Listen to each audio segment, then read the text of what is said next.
Good morning. Good morning. Good morning. Good morning. It's Rashida, and you're here with me to talk about anything. This is an Ask Me Anything session. So, whatever questions you have, anything at all within like my boundaries. Y'all know what my boundaries are already. Don't get crazy. Um, but yeah, so I'm here to answer any questions you have.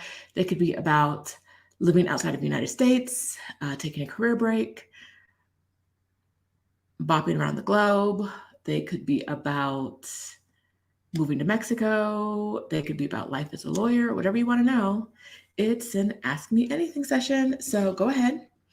I'll give you some time to write your comments, write your questions in the comments. And let's see who's here right now.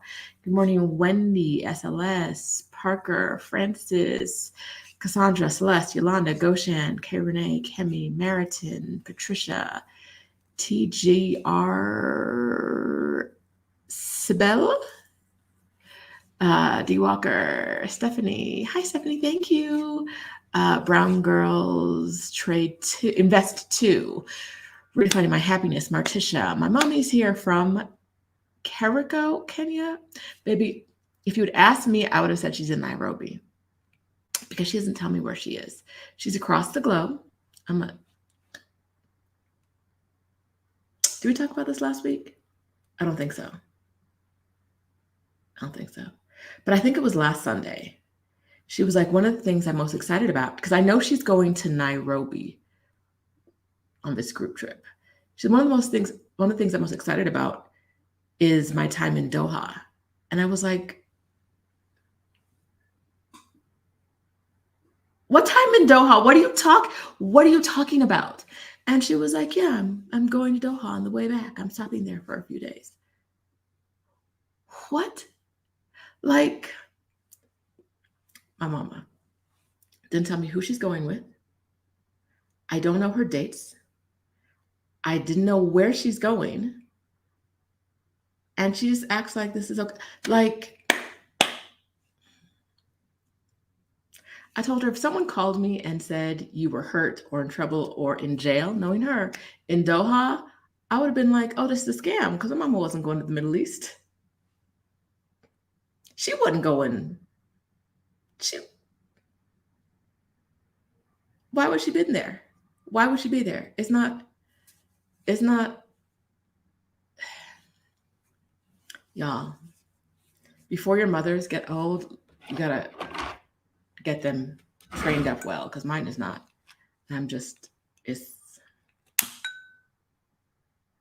She sent me a photo of elephants and zebras outside of her bedroom window.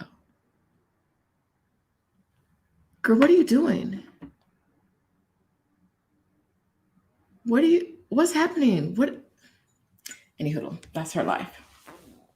I would say it's none of my business, but it's my business. It's my business. I don't know why she acts like it's not my business. It's my business. Anyhow, I was in the middle of saying good morning to y'all. Good morning to everyone who's here. She is living.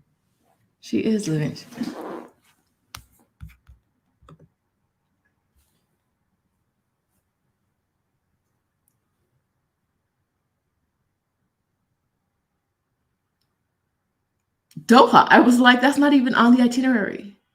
And then she's like, well, when I'm in Zanzibar. What? Girl, why are you? Anyhow. Okay, so I see your question, Martisha. I'm gonna get to that. You guys keep dropping questions in the comments. I'm gonna start with some of the frequently asked questions first. I need like a place to report old people to.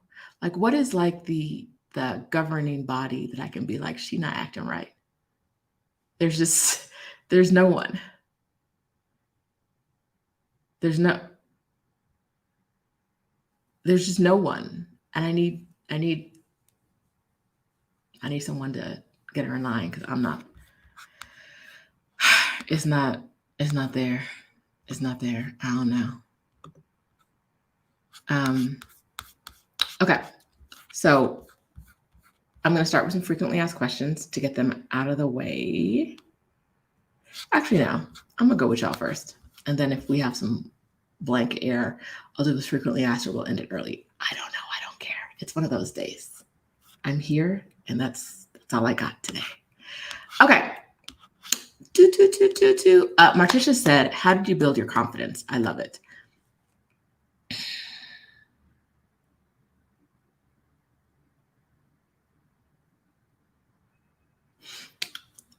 I don't know how to answer that question because I don't know. I don't feel confident, right? Like confidence isn't something that I like own and claim as my own. There are moments when I'm confident and there are moments when I'm not. So it's not like I'm a confident person. It's more like you see a confident person.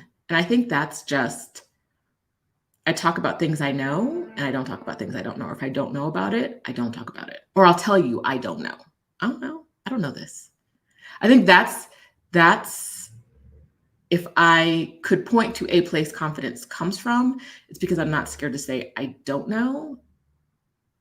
And I'm also not scared to act without knowing, while also knowing that I'm not one of those people that's like, I know everything. Like, I don't know that. I don't know that.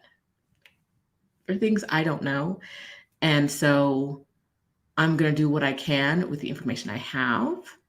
Like I said, I don't feel particularly confident. So I'm really struggling with this question, y'all, if y'all can tell. I'm having a hard time. I don't know that I feel confident. I feel,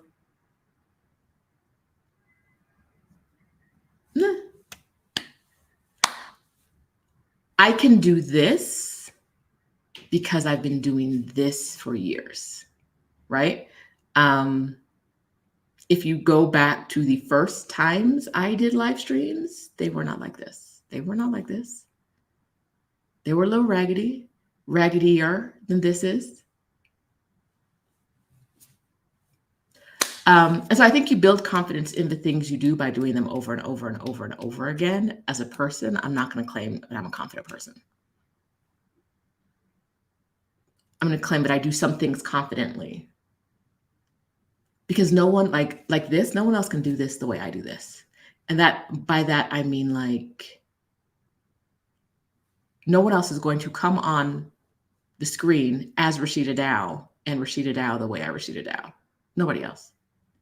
Right?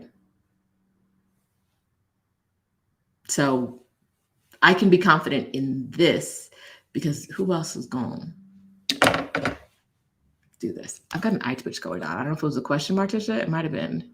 It has led me to an eye twitch right now. I don't know what's going on. All right. Let me go down and make sure I grab some of your questions. All right. Brown Girls Invest too. I'll be visiting Mexico City soon to check it out. I'm super tied to my car. I've driven in really big cities and I drive in Guadalajara. Is it possible to bring my car there and be okay? I have driven in New York City. I would not drive in Mexico City, if that gives you an idea. I feel confident driving in New York City.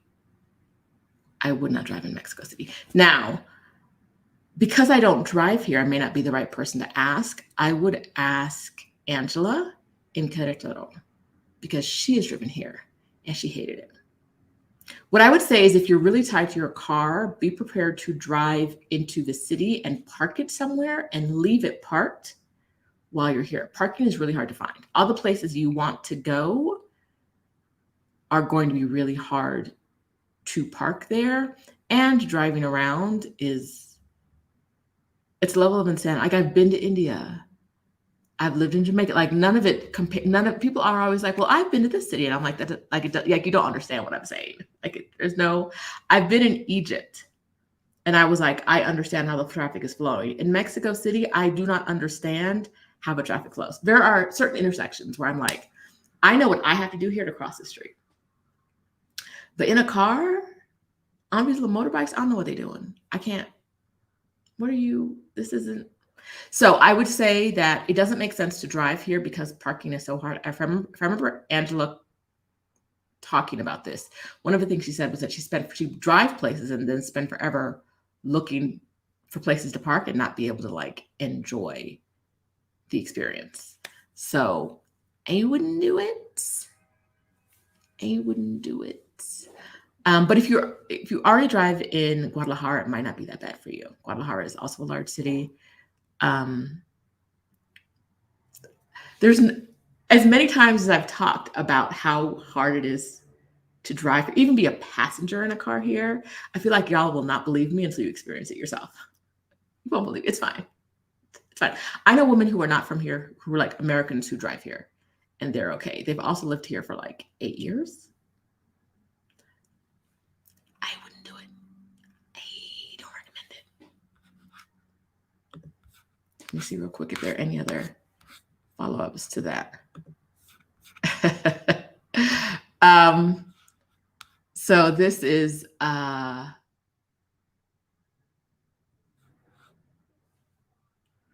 gonna put this as a follow-up to this one, and it's Mexico City seems like a mini New York City. No, baby. This is a maxi New York City. This is like truly Mexico City is like New York City on steroids. Like it's not a mini anything. It's absolutely insane. It's not. Like there are, I don't know how to explain it. This is not.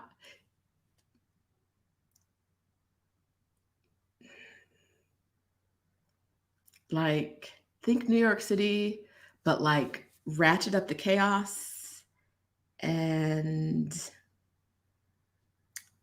throw in, I don't know, a mariachi band and turn up the language disparities. Yes. This is, oh wait, that wasn't it. That's not what I was going for. This is what I was going for.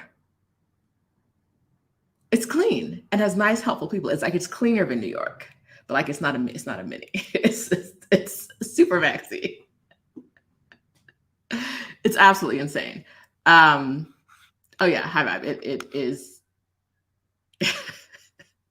It's one of those places you have to visit, and it's one of the reasons we always say that like if you come here. We just had this conversation yesterday From Burnout to Bliss, which you can get at rashidadao.com. We just talked about this yesterday in the coaching session yesterday morning. And it was like where to stay or like how to find an Airbnb. And what I say, what a lot of other people will say when you're talking about staying here is like, find an Airbnb in a neighborhood you want to do a lot of things in. Right? Because the city is so large and it takes so much to get around that if you're not where you want to be, you're not going to see that other stuff. You're not going to see it. I'm so sorry. You're not going to see it because like it's going to take you a long time to get there. And like I was talking to someone who was looking at staying in Coyoacan, which is a great neighborhood, really pretty. It's a little bit, it can be self-contained. But like when I showed her on the map where it was compared to like the majority of the things that they're already doing in the city, it doesn't make any sense. And yes, it's just one part of it's just another part of the city. It's just another neighborhood. But the neighborhoods are so dense and they're so spread apart. And so many of them are so self-contained that you really want to be where you want to be. You want to stay. If there's a museum you want to go to, you want to stay by that museum. If everything you want to go to is all over the place and you're only here for a couple of days, no, you're not going to do all those things. Like you can have goals, but you're not going to do all those things. Like if you're here for 3 days, it's unlikely that you're going to hit everything on a top 10 list and not be like dog tired at the end of the day, just like worn out because that's just the kind of city it is. You're going to be running and distracted by something over here and something shiny over there and there and there. It's going to be crazy. But, woo, okay. Oh, why is brown girl in vest 2 going to jail? Because of, driving. I'm guessing. But Up, up, up, up, up.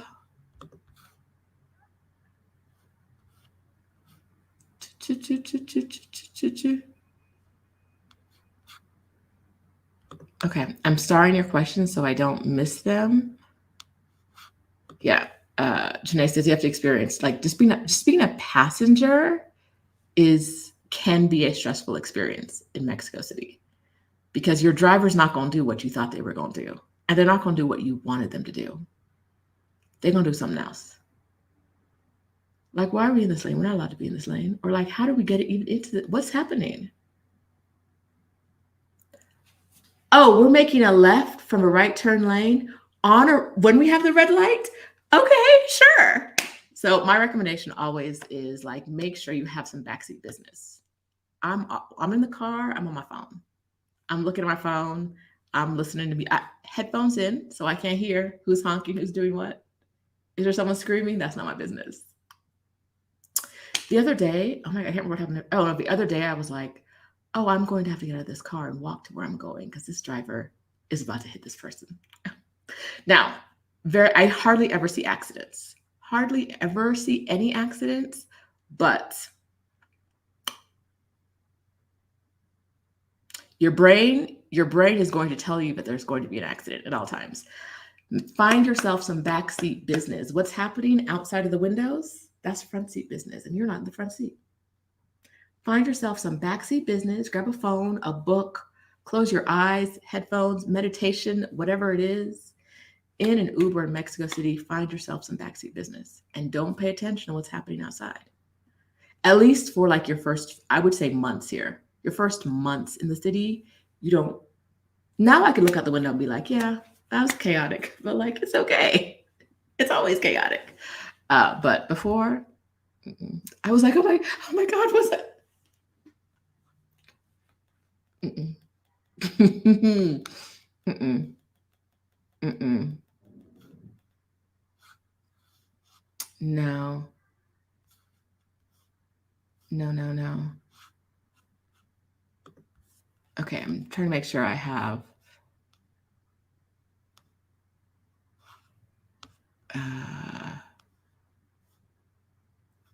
Yes, I'm glad you decided. You could, if you want to drive here, I'm not saying you should do that. I'm saying you can do that. But once you get here, park the car and make sure wherever you're staying has parking. Park the car. And if I tell you there's street parking, don't stay there. If you have a car and they're like, oh, we don't have parking, but there's street parking available, don't do that. Don't set yourself up for that.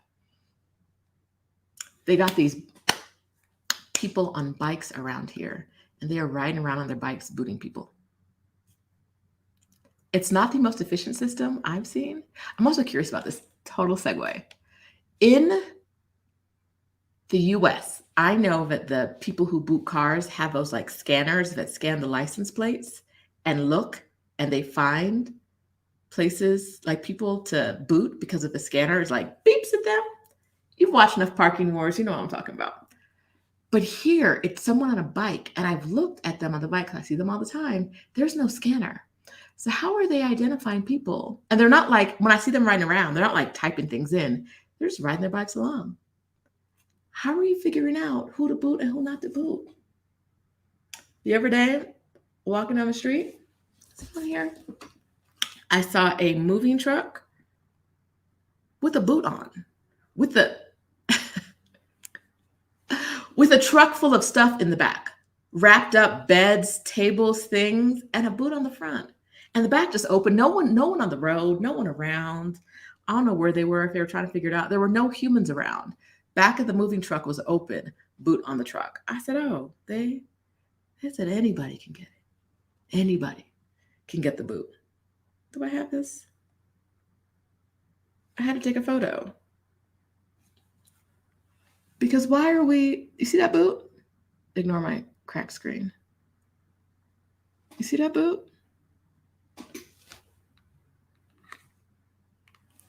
Don't park on the street. I don't know what kind of science magic they're doing, who they're booting and who they're not booting.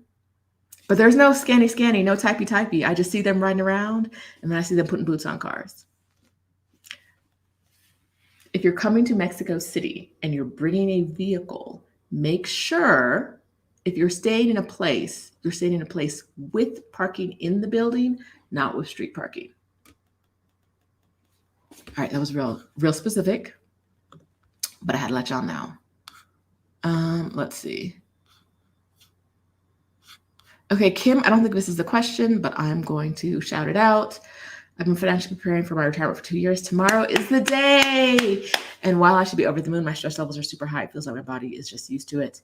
Yeah, Kim, you're going to do something you've never done before. You're going to retire. You're going to do something you've never done before. Your body's like, wait, are we sure? Tomorrow morning, you're about to be like, I don't know what I'm doing. It's okay. Like, it's all right. You're doing something new. And you get to be uncomfortable with it, right? But like that doesn't mean you don't do it, right? I know you know that. You get to do new things, and your body and your brain are going to fight against new things. But like, how exciting. Tomorrow's the day. You'll be over the moon. Okay, tomorrow's Monday. You'll be over the moon by Friday. Give yourself like until Friday, maybe even next Friday, to like really embrace it all. Until then, it's just like all these things going on. Very excited for you. All right. Let me see what I'm missing. Good morning, Tell. I missed you when I was out there and you weren't out here. All right. Okay. Oh.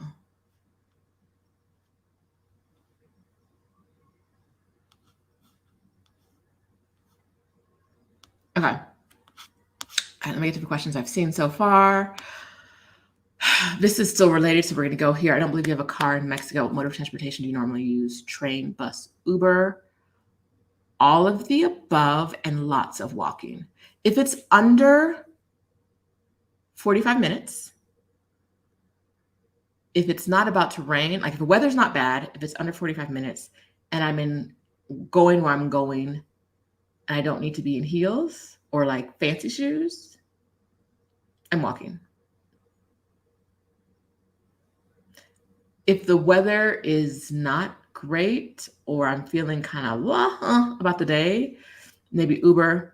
I like the metro here. Some people don't like it. I like it. The only problem for me is that the closest metro stop to me is about 17 minutes away from where I live. A 17-minute walk. So I've got to walk anyway. So if the walk is 30 minutes, like if to walk there directly is 30 minutes, but to take the train is like 25, but I've got to walk the 17 minutes to get to the subway anyway, I might as well walk, right? Like it's just another 15 minutes of walking. It's not a big deal. So I end up walking more when I take the train, unless I'm not starting from home. If I'm out in the city, I'll take the metro a lot. Like if I'm out already doing stuff closer to metro stations. Where I live just isn't really close to one. The bus too, I have 2 bus lines that run by my apartment building. And it's kind of like a northeast, southwest situation. So I take those in the direction I'm going sometimes.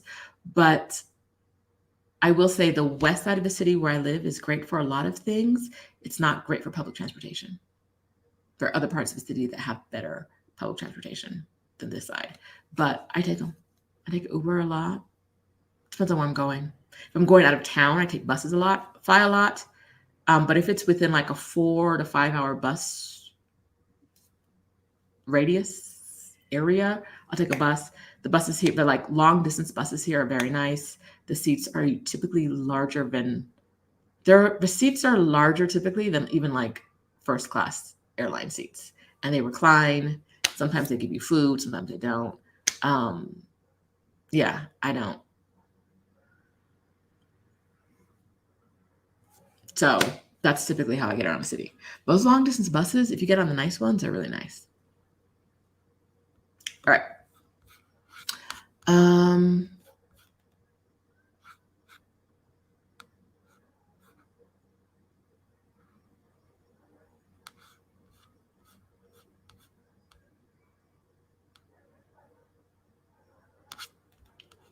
Danielle, our good friend Danielle. I do HR in a nonprofit with a large number of lawyers. What's the best way to get them to try to see a gray area as it relates to managing employees? They want rules for everything. You think I've gone over to the dark side, huh, Danielle? Huh? Is that what it is? You think I would betray the lawyer homies? No, I'm kidding. I think that probably the best way would be to example them to death. Like, well, what about this? And what about this? And what about this? And what about this? And what about this? And what about this?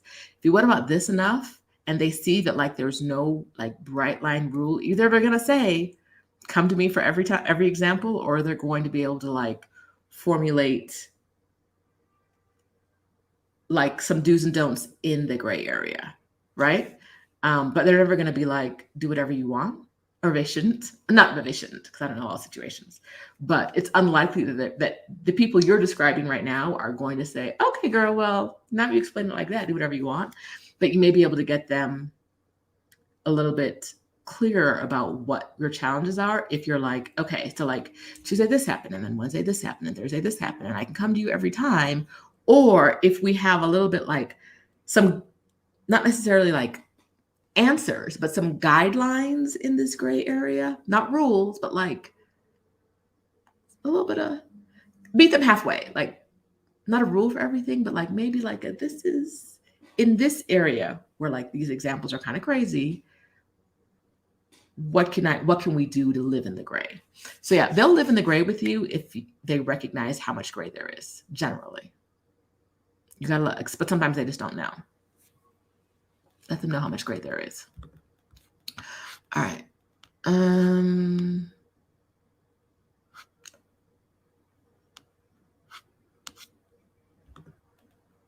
How is living in Jamaica? Okay, so great question.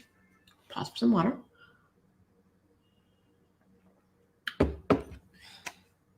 I want to give you some background before I answer this question. I lived in Jamaica in the mid to late 80s, only for 2 years. I lived with someone who was super religious. Like we were in church like 3 or 4 times a week. Like after church, the pastor had to come to our house every week for dinner. She was also a terrible human, like innately not a good person. So those are some like things to know. I was there during Hurricane Gilbert, which was a really, think Katrina, but like in a very, very small island, right? During that time, we had like standing water that like was taller than I was at the time, with like bodies and stuff in it. So that was kind of a traumatic thing that happened, but the times that weren't traumatic were just like, like I lived in Jamaica for 2 years and I didn't go to the beach one time. I passed by the beach once on the way to a wedding. Like I passed by a resort and like through it, I could like see that there was water over there. But I lived in Jamaica for 2 years and didn't go to the beach a single time. We didn't have indoor plumbing. So there was an outhouse as a bathroom. There was water in the back. There was outdoor plumbing. So like there was like water that could come and like we could shower in outside. There was a little like metal shower thing. And then there was like a water pipe outside where we get running water from. I don't know where that water came from, if it was from a well or what, I don't know. I'm hoping what you're picking up is it wasn't ideal. How I was living in Jamaica, for me, it wasn't ideal, but I don't think any of you would be walking into those situations now, right? Like you probably wouldn't be going to live in a place where there was no indoor plumbing, which makes a big difference in your life. I'm gonna tell you that. If you're like, oh, I don't think I would need that. You have to go to bed, bathroom in the middle of the night, your choices are to go outside in the dark or to use the little chamber pot under the bed. Those are your options. Indoor plumbing makes a big difference. So it wasn't great for me.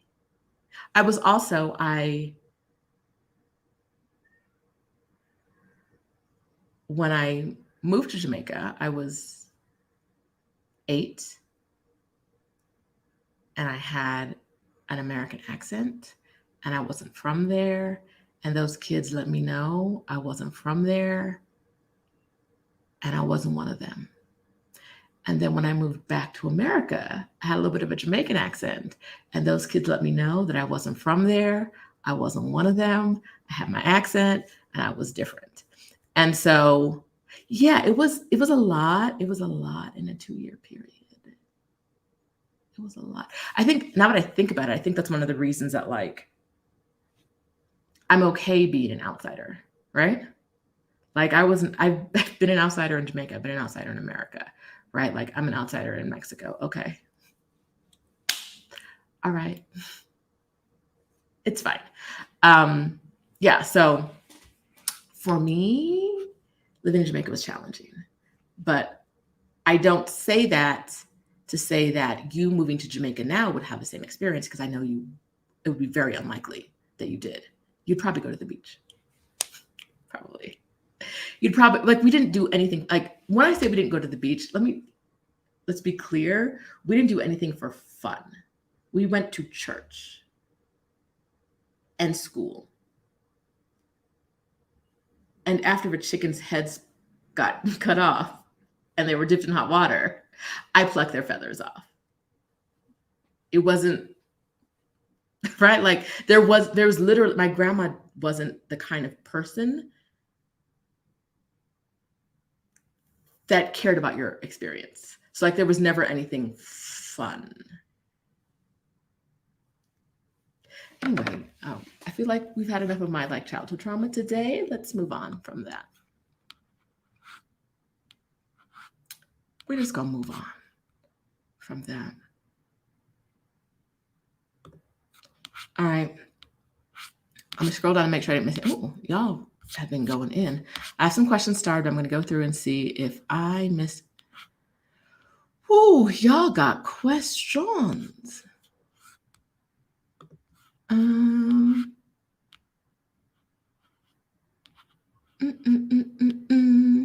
head wrap is head wrapping. I brought it back from the US, and my cleaning lady, bless her soul, put it in my scarves. So I didn't realize I had it. Like it was like I have a stack of scarves and I haven't been using scarves because it's summertime. But last night I was like, that's my head wrap. All right.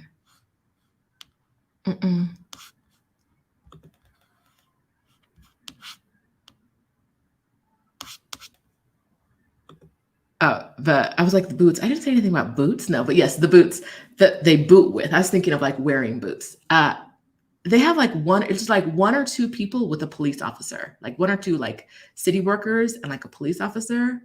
And the bikes are on a cart in the back. So they've got a cart in the back with bikes. And I guess since the cart has 2 wheels, it's less heavy. I don't know what they're doing. But doesn't look like it's an easy job. And the police officer is always with them riding around, I guess, just to make sure we don't really get into nothing.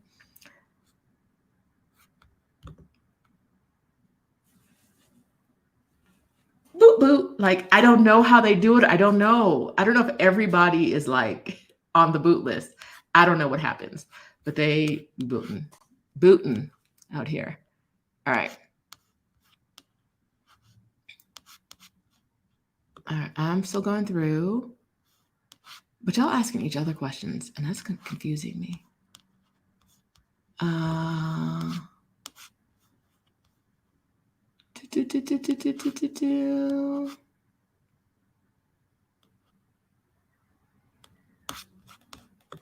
Okay, Tracy moved here a week ago and our life has already changed for the better, taking walks with the family everywhere, morning, noon, and night. Even our dog and our daughter are loving the change. And she got to see me. Although I'm not sure she's going to see me again because I was acting up last time I saw her. I might be on punishment. I don't know. Let's see. Boom, boom, boom, boom, boom, boom.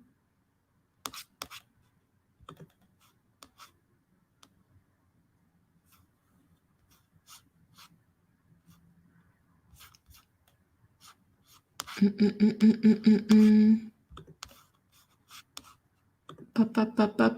I think I have. I think I have all the questions now. All right. Adelia says, what's the best thing about living in Mexico? Mexico. No, I really like Mexico. I've always liked Mexico, except for the first time I went. I went to Cancun. I was 18. It was a school trip. There was way too much cheap tequila. It's not a good time. Um, but other than that, like Mexico's one thing people don't realize generally, unless you've been here and you've talked to people who live here, is that it's a very diverse country. And so I can get any experience I want in this country. And I really like that. I really like that, like, I could be a city girl one day and in the country the next very easily in the same day, right? Like in the same day, I can be in like the most populous city in North America. And then, 2 hours away, be in like the sticks. Nothing out there. I like that. I like that the people are kind. I like that it is generally easy to maneuver around. Like there's very little road, like how like in America, it's like, okay, I've got to figure out how to do like this thing and it's complicated. Here, things typically aren't that complicated once you figure out how to do it, right? Like figuring it out, like getting a driver's license. Figuring out how to do it can be hard. Adelia has a video on that. But when you go to do it, it's super easy. Like we literally just showed up and we're like, we would like a license. And they were like, cool, go pay a fee, done. You know what I mean? Like things typically are easy if you can figure out the process. And once again, the process on the website is wrong for everything. That's a fun little thing for you. It's never exactly as it says it is. I talked to someone this week about their experience going to immigration and their experience. The rules had changed in the last 2 weeks. Like 2 weeks ago, it was like you had to do X, and now we have to do Y. 2 weeks. The website probably says what was in effect 8 months ago. In the last 2 weeks, it changed. So just know that like it's a great place to be. It's people leave you alone for the most part. I feel safe. I feel really safe here. And now safety is an illusion. Anything could happen at any time. There is crime against women here.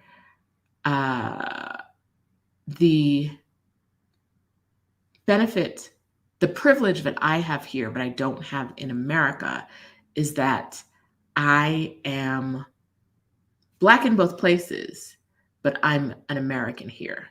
And so if something were to happen to me as an American, there might be some attention brought to it in Mexico.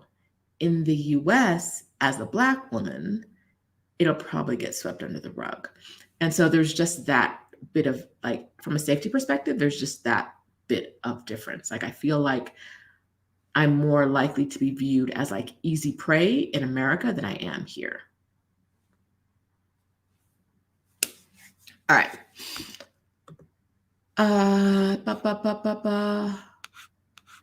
Poof Be Gone asked a very similar question. What draws you to Mexico City with all the chaos? The chaos. The chaos is kind of amazing. Like sometimes I walk to one of our metro stations here, and sometimes there's a bit of like a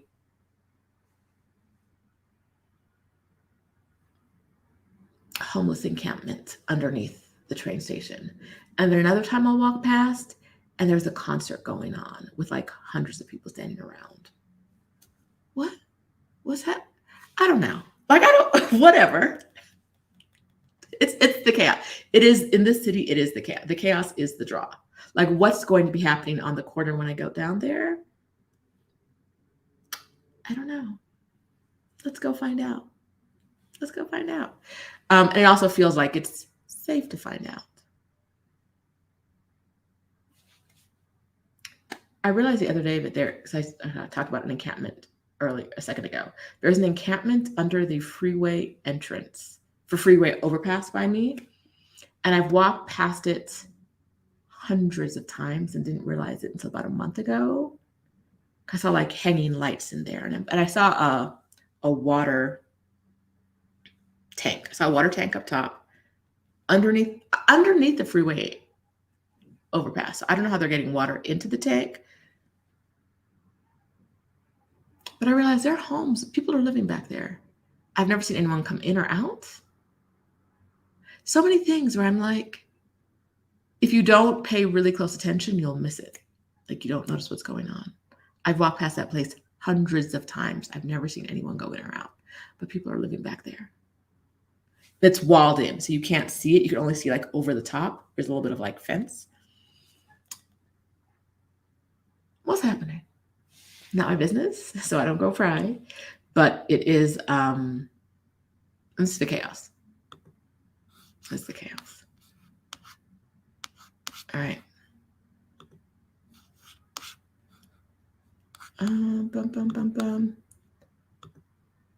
Teddy isn't really a question, but a statement. What about all those museums?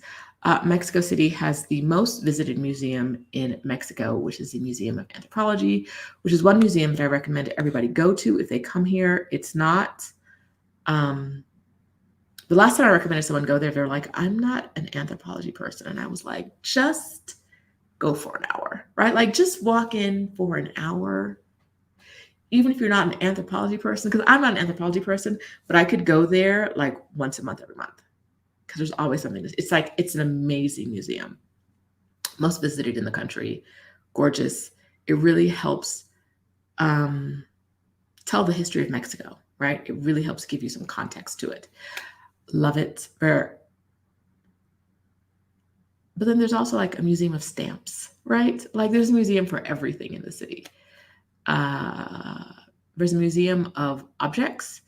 I went to an exhibit there once with Adelia, and it was about items that like related to love, and a lot of items related to like love lost. Like, this was my wedding dress that I planned on wearing with my fiance, but then he married my sister, so we didn't get married. Like stuff like that, where you're like, what? Am I reading that? Am I reading that card right? Is that what that really says? Yeah. So yeah, there's a ton. I don't know if it's possible to even go to all the museums here. I've never even tried. It's just, there's so many. But if you can only pick one, I always say anthropology. Everyone goes to Frida Kahlo. And I understand why. But I think anthropology, especially if it's hard to get tickets there, or if, whatever, you don't want to go down that far, anthropology. All right. Carmen had a good question, which was, has anyone thought about moving abroad and death may occur or you're seriously sick? What would you do? My cousin passed in another state and the family couldn't ship her back.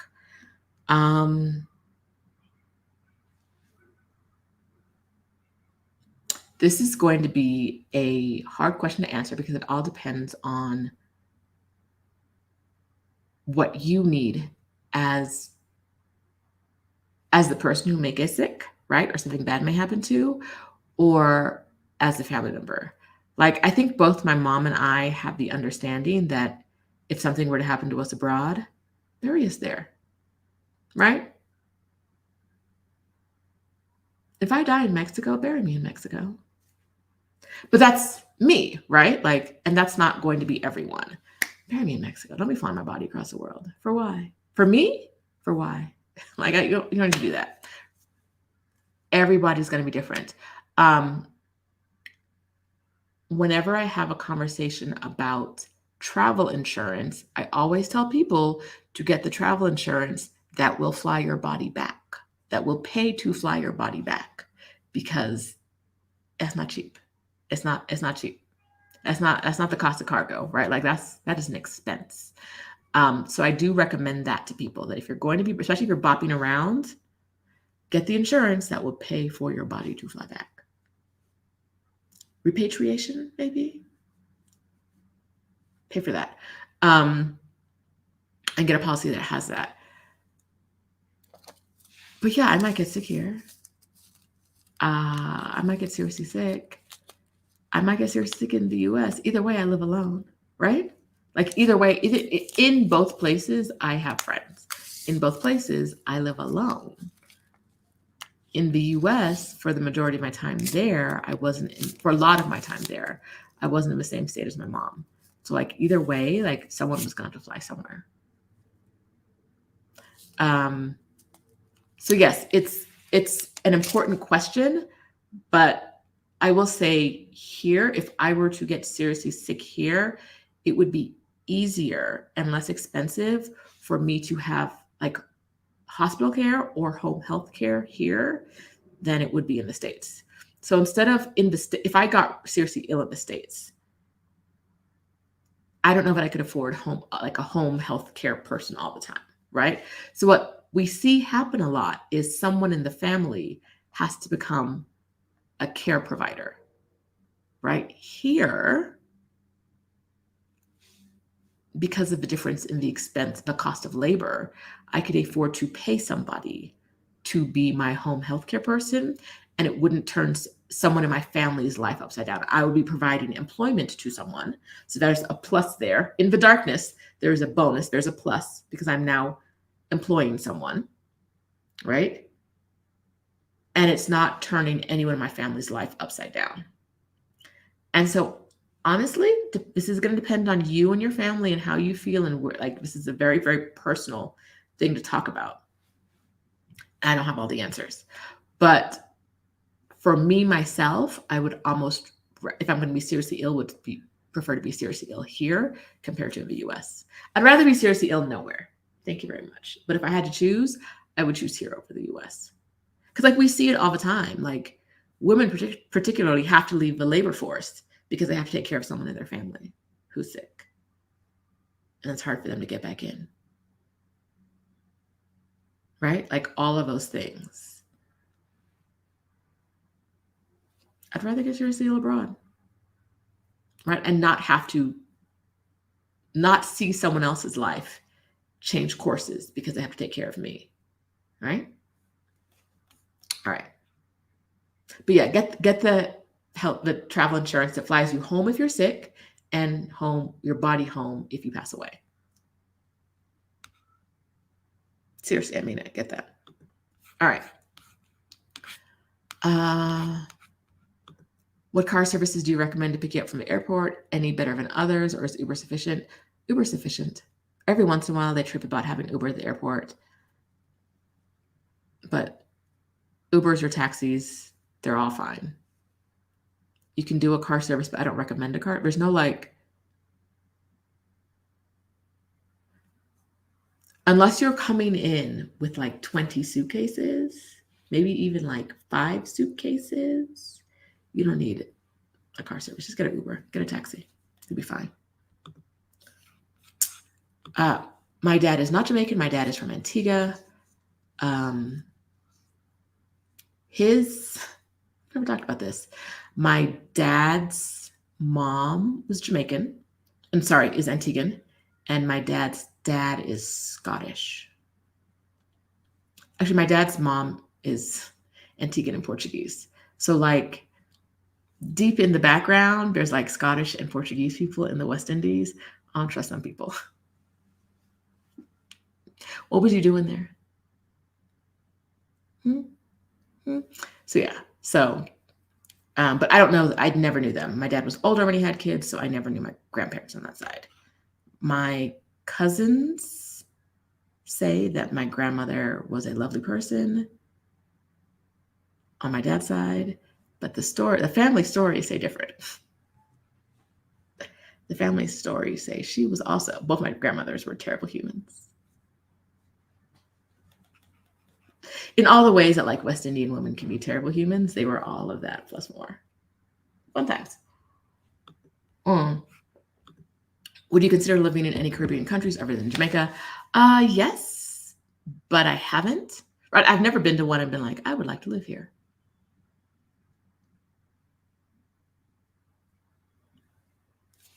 But they're not like, I've never said like, I would never live there.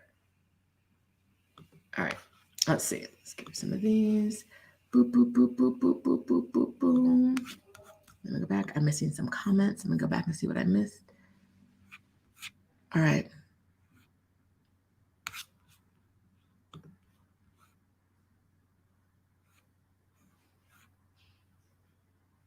What's my secret? Okay. I feel like I'm missing something. Have you written about your previous travels? I blogged it for a bit, but I feel like the words, when I write, I want to like, no. I'm just going to say no and leave it there. Let's see. Tracy, you play too much. And my son spent summer 2021 in Jamaica at 6 years old. Told me about seeing them kill a goat. And needless to say, he was traumatized. Yeah. It was 8 helping with the pigs and the chickens. And we didn't have goats then, but we might have had 1 or 2 goats, but not a lot.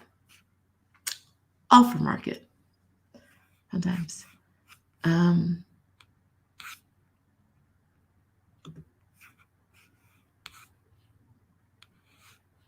All right.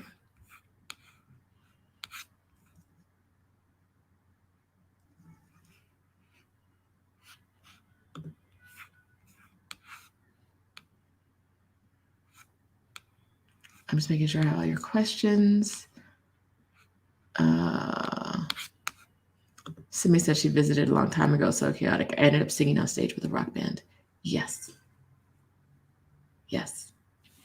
Like, there are so many places where if you said that, I'd be like, it's you. Like, no, that was you. Like, if you told me this happened to you in Boston, you ended up singing on stage with a rock band, I'd be like, Simi, that's you. That's not the city. But here is the city. I know. Like, it's sure.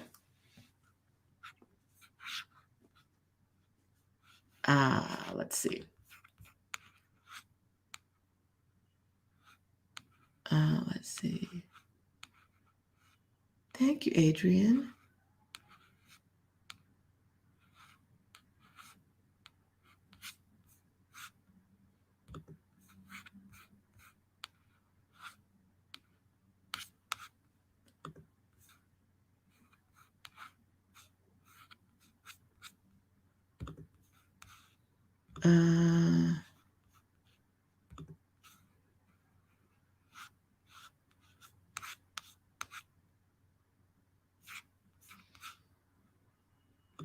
Okay, so I get comments like this all the time. Get your anti-gun citizenship.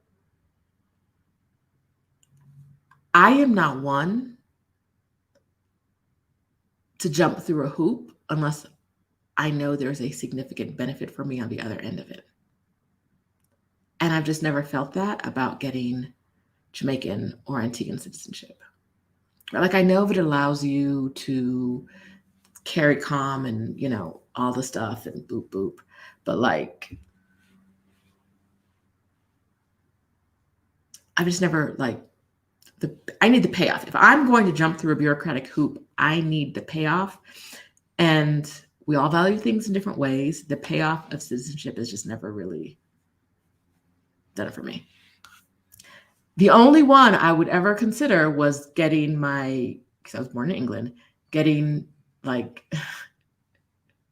a British passport again when they were part of the EU. Post-Brexit, I don't even care about that. What? Get away from me. No. Like, I thought I was going to do it when I was in London this time, and then I was like, it's just too much. Y'all want too much. For why? What do I get from this? A whole lot of nothing? I get to be in York in England? I don't want to be in England all year. Like, for years? I don't want to be in England for years. It's cold. What's the payoff for me? Well, I tried to get Portuguese citizenship based on descent. I don't know if anyone could find that woman's birth certificate, which I'm guessing is, or maybe her father's birth certificate. No.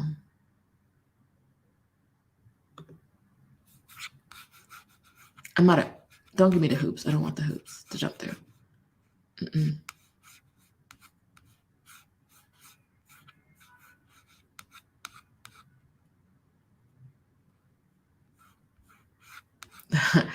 Erica, I'm an introvert and an empath.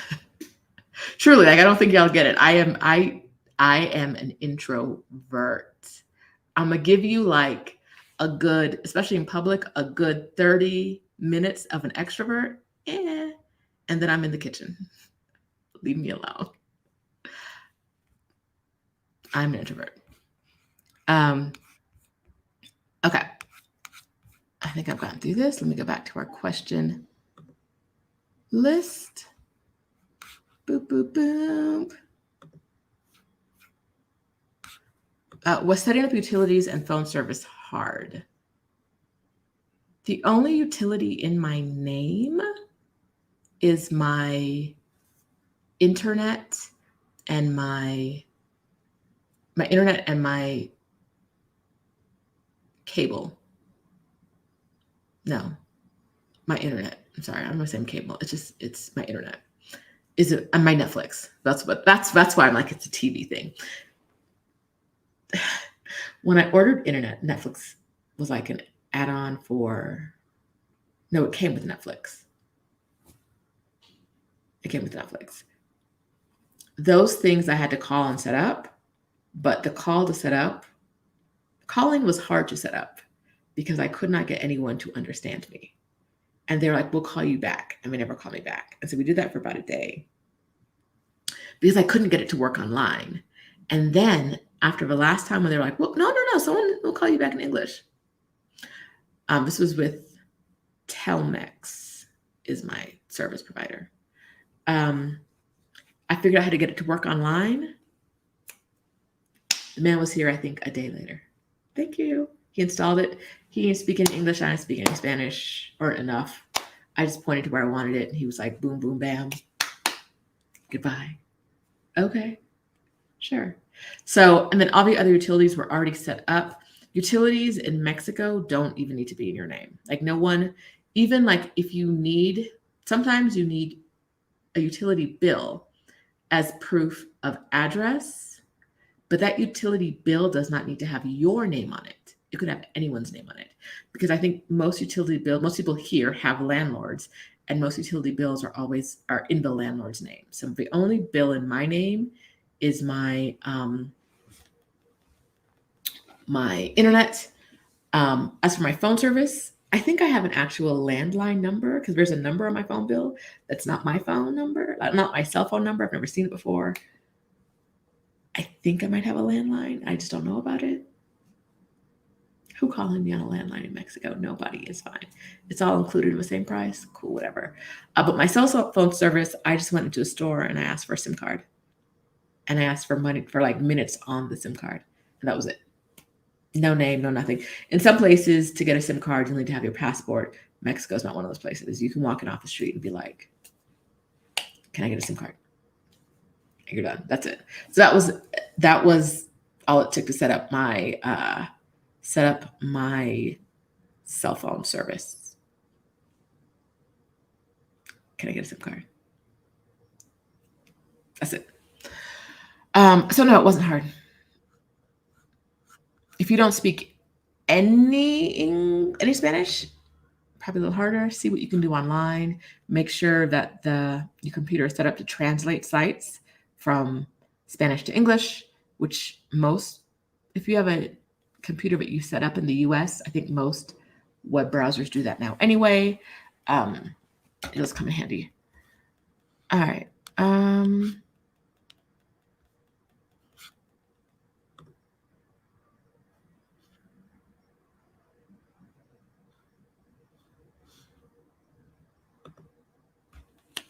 Okay, hi, Happy Vegan.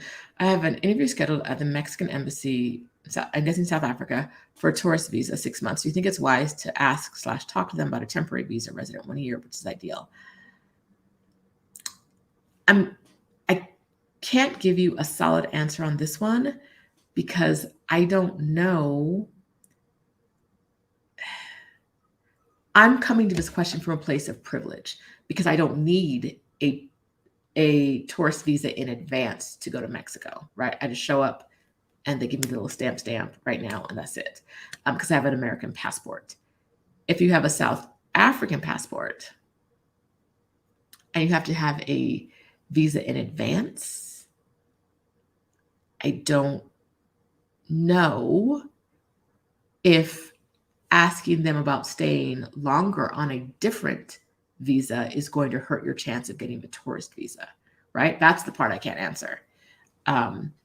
So it's a different set of paperwork and different. I'm guessing I don't know what the requirements are for a tourist visa in South Africa, so I shouldn't say.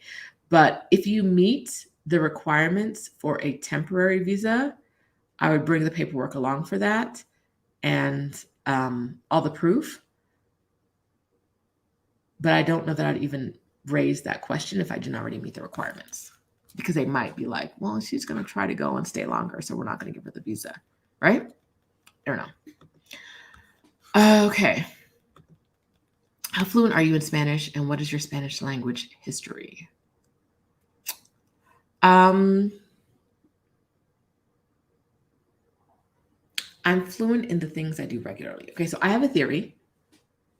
Welcome. You've probably heard me say this before. Some of you have heard me say this before.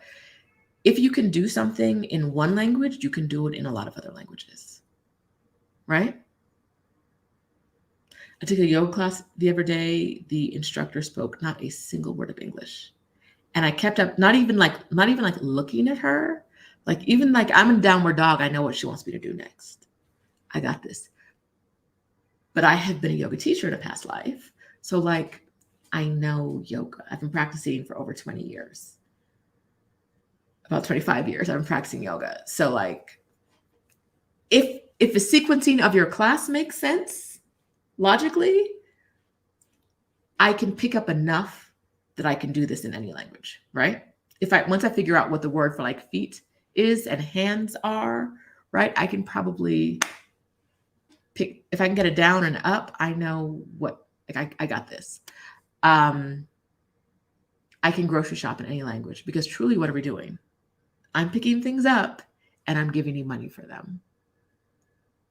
I can take an Uber in any language, because my language in Uber is silence. Please. Silence.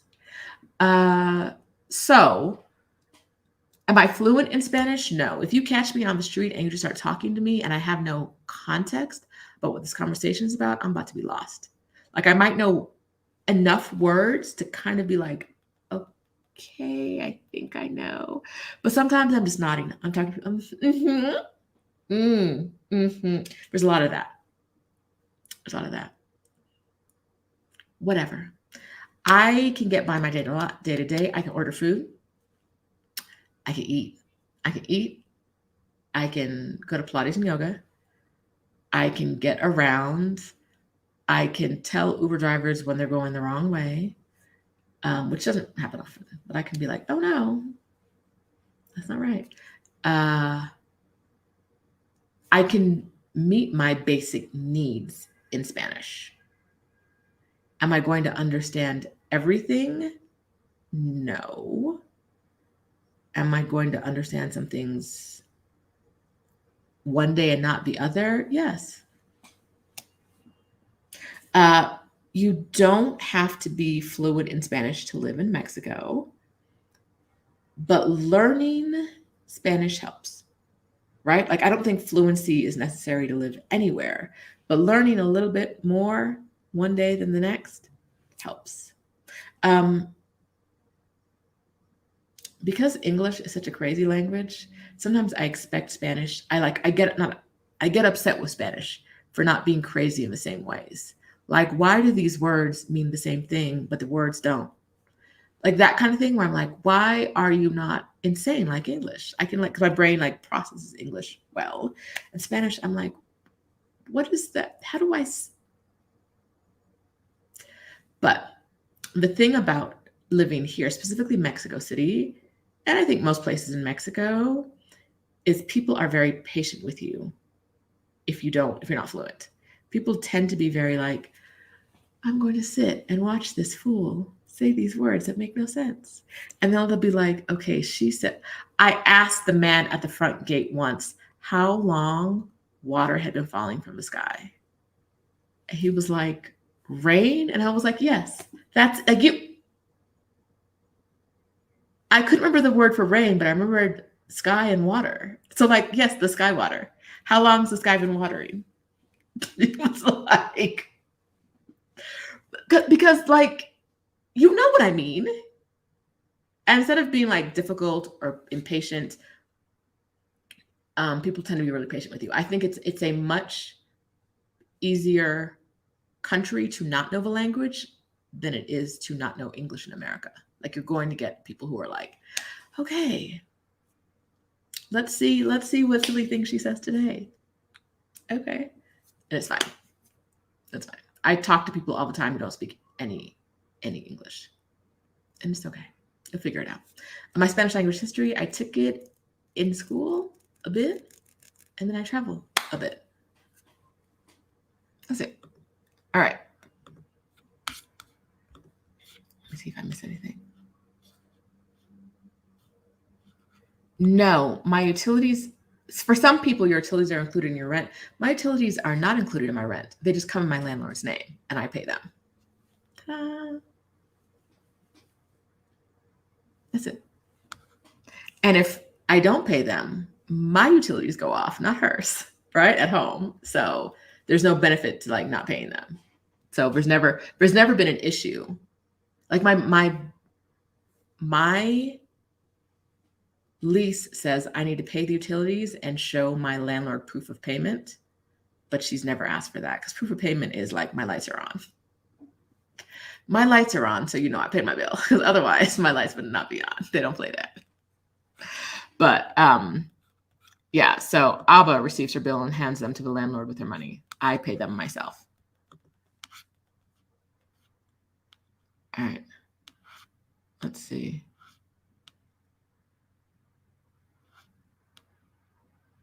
Let's see. Does Mexico City have the best airport location for scouting around Mexico? In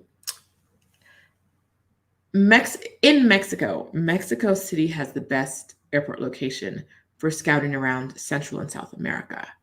For scouting around Mexico, it depends on how you're scouting. A lot of all the airports in Mexico, like, I'm not going to say that it probably has more routes than Guadalajara, which would probably be the second largest one, but you can get to wherever you go. Like, a lot of scouting in Mexico is honestly probably going to be done by bus, because it's such a great way to travel here. Mexico City has 2 airports now. I've got to say this. There's one that is kind of in the city and one that is kind of very, very far from the city. They both have flights to multiple parts of the country. If you have, this was a question that came up in a Facebook group this week. If you are passing through and you're not leaving the airport, if you're only passing through on a layover and you're not leaving the airport, it probably doesn't matter which one of the airports you're going to. If you're heading into Mexico City, Benito Juarez only.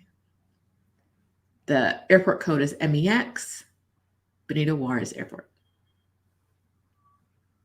Don't do MEX. Don't do that other one, which is SLU, I think. NLU, Santa Lucia.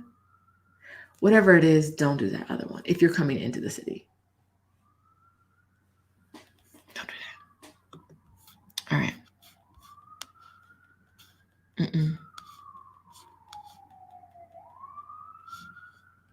Celeste, does Mexico City offer mobility scooters, wheelchairs, and public spaces? Not that I've seen.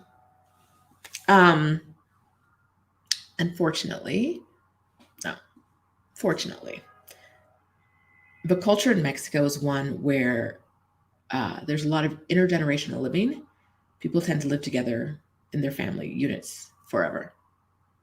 Maybe if they marry, they move out, but sometimes not. And so a lot of people with mobility issues are living with people who I believe take care of all of their needs outside of the home. I don't see very many wheelchairs. I don't see very many private wheelchairs or I don't know that I've ever seen like a mobility scooter that was appeared privately owned. And in public spaces, I'm going to try to pay more attention to that in the future, but I don't really see them. And I don't know if that's because they're there, but the people who need them aren't coming out, or if they're not there. The ADA doesn't exist here, right? Like, there's a museum I really like. You got to climb like 20 stairs to get up there. And I've never seen another entrance. Like, if you're in a wheelchair, I think you just don't go. And that's it. Or someone like hikes your wheelchair up the hill, the 20 stairs. It's not between the sidewalks and the lack of access. Like Eve, who we know online as the disabled diva, was here at a hotel, and the only way to get into her hotel was, I think it was the service entrance she had to use, because the service entrance was on the ground and had an elevator. But on the way into the main entrance, the only way to get up as a customer was like a set of stairs, a grand stairway. So anyone who could not take the grand stairway, I think, was back in the service entrance because they had an elevator. It's not great. That's one part of it that's not great. Mobility issues are not attended to in Mexico City as you may be used to them being attended to in the US. And that's one of the reasons I say this isn't a great city for people with mobility issues. A lot of Mexico, I'm not saying all of Mexico, but a lot of Mexico isn't great for people with mobility issues. Between like places being super hilly, lots of cobblestones, cracked sidewalks, like really bad, and difficult entrances, it can be challenging, especially if you're on your own. If you have mobility issues and you're traveling on your own, I would definitely ask specific questions about the mobility aids you use when you're coming to any city in Mexico. And I would also ask about I would also plan on bringing my own. Whatever it is I needed, I'd plan on bringing my own, because I honestly don't see a lot of them in public spaces. Mm-mm. All right. Not before 10. Yes, it is possible to get an Uber to pick you up at the airport.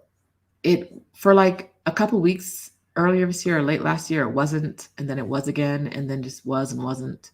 When my mom came in one time last year, the police came and got her out in Uber, and we're like, no.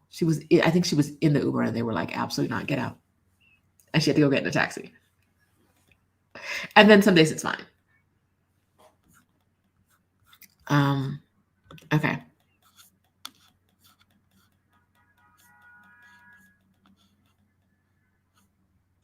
Another question by Not Before 10. You recently discovered that Mexico City has a fashion week. Is there a fashion street style vibe in Mexico City like New York City? Possibly, but I'm not cool enough to know about it. Right? Like, I don't know what them kids is doing. I'm not in the art scene, not in the fashion scene. I don't know.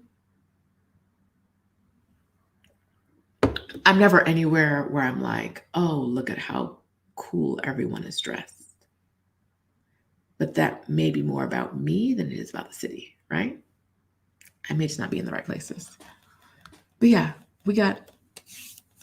if there's a week, it's here. There's a restaurant week. There's a fashion week. There's all the things are here. I just don't know about them.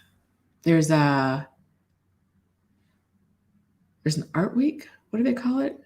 Where like all the galleries are open and doing stuff. Yeah. All right. Bluey 77, love this question. I'm a lawyer. What guidance would you give to someone thinking of giving up law? Okay, so this is also going to be a really specific one. But if you're already thinking about giving up law, you probably already have your answer, right? Like, for most of us, even the thought of like not doing the thing that you spent, I don't know if you counted 3 years or 7 years or more studying, right? Towards, and then the exam, but like crazy exam that you've taken maybe once, maybe multiple times. The idea of stop doing that is crazy, especially if you've built a career, especially if like it's become a part of your identity, especially if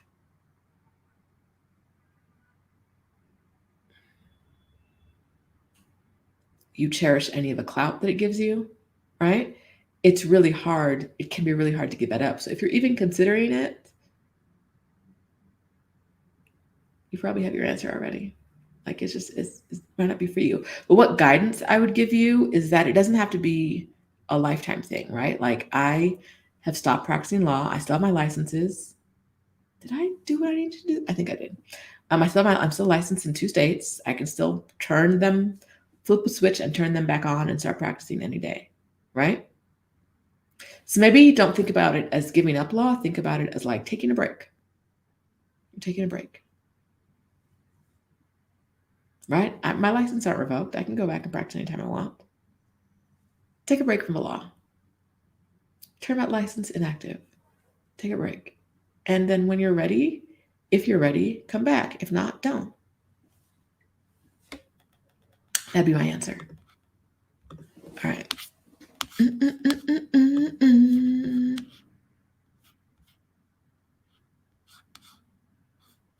Okay. So Adelia said she's seen one apartment building that had an accessible entrance that had been all over the city. I think I've seen a couple. But like I see apartment buildings every day. I've seen a couple. My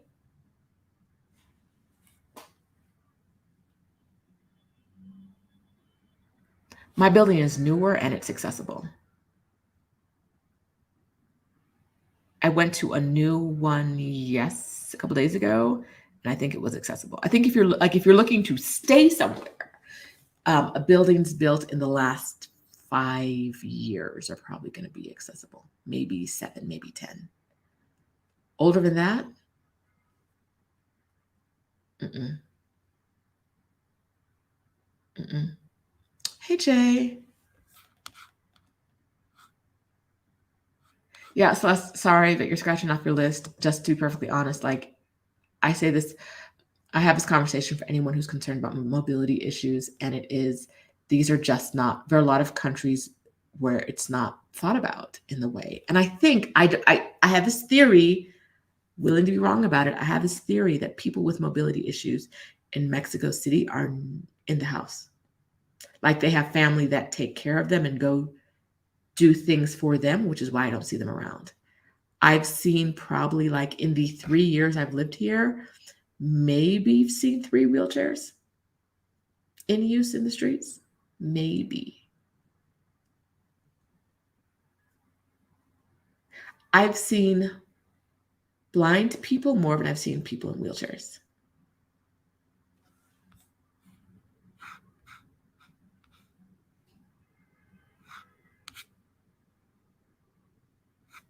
So I know it sucks, but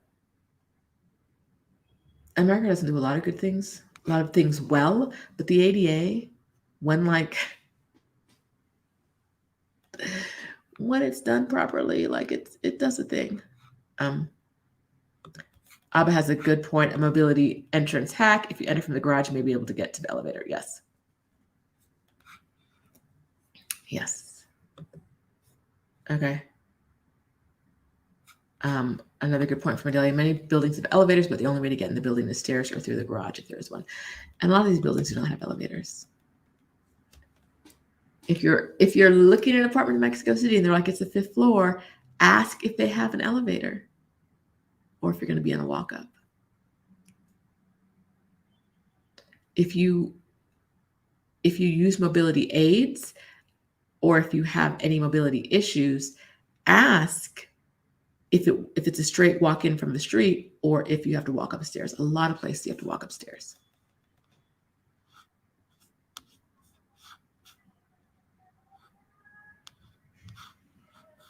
Yeah.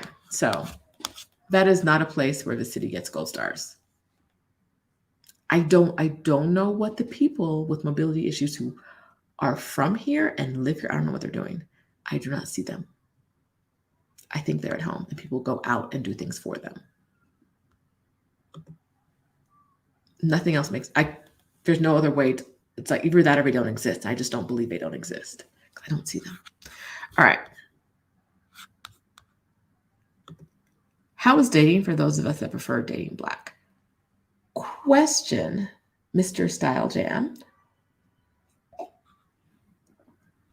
You could have stopped at how was dating. I don't know. Got to ask somebody else. These are great questions for somebody else.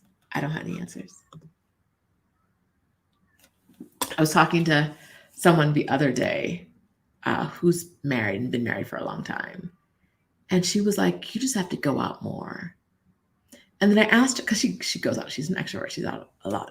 I asked her what she sees when she's going. Like when you're out, do you see people hitting on other people? Like, do you see like connections happening? And she was like, no, because she said you have to get off the apps, you have to go out more. Okay, married lady. All right. I was like, when you go out, do you see people? Do you hear your friends saying, I met someone? She's like, I'm like, yes. And she was coming from such a great, like a very like kind place. Like, oh no, but like, yes, if you go out, this will happen. And I'm like, you have to tell me what you see when you go out. You don't see people meeting.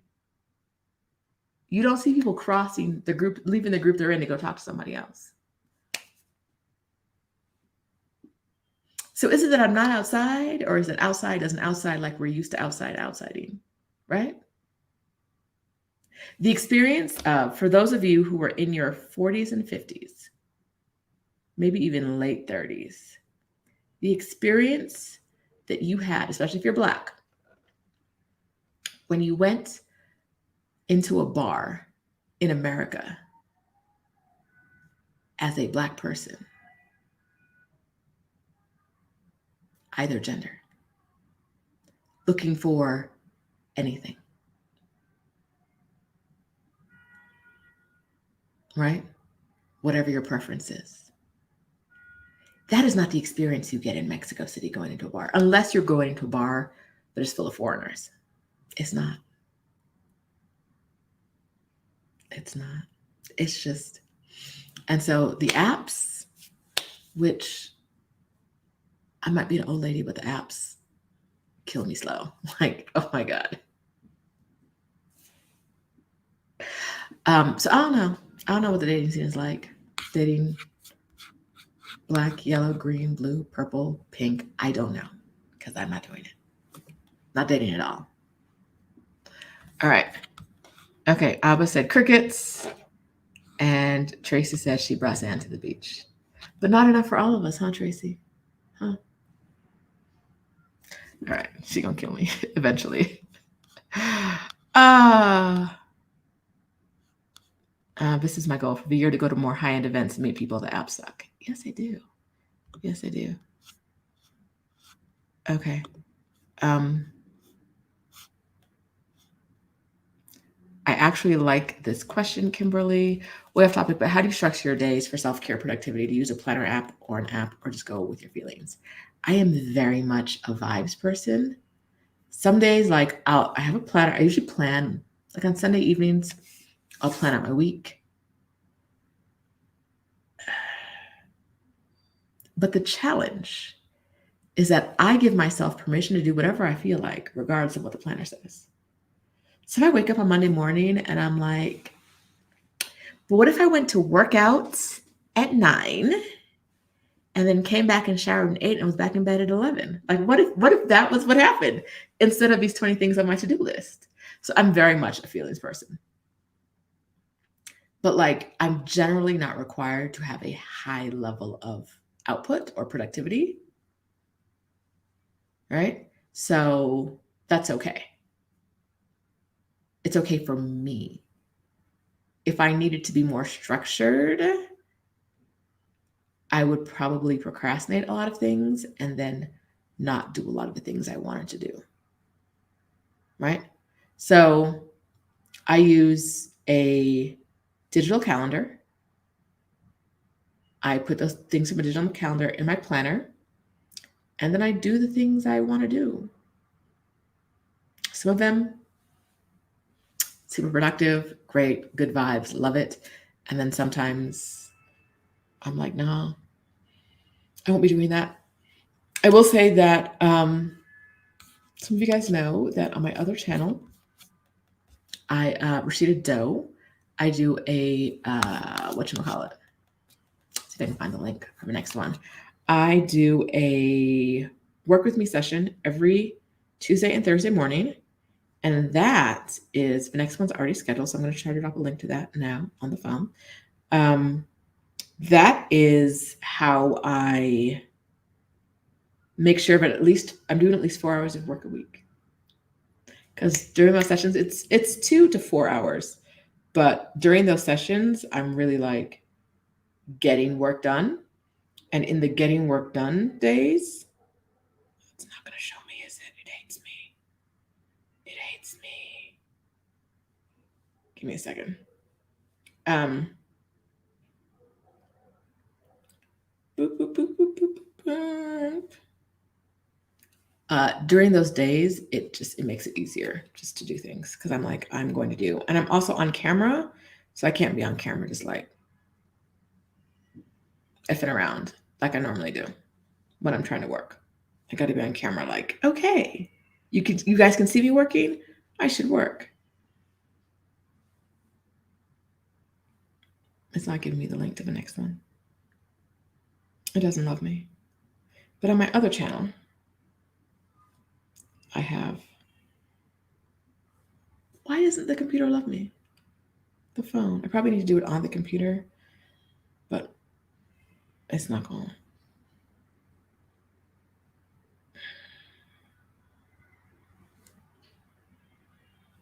I know how to do this. I'm a smart person. I'm a smart person. I'm a smart person. I can do this. Okay. So Tuesday's co-working session.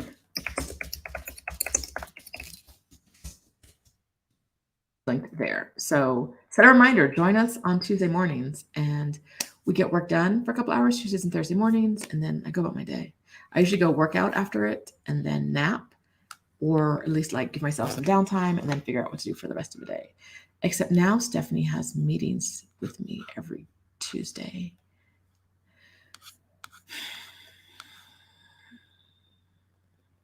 I don't like that.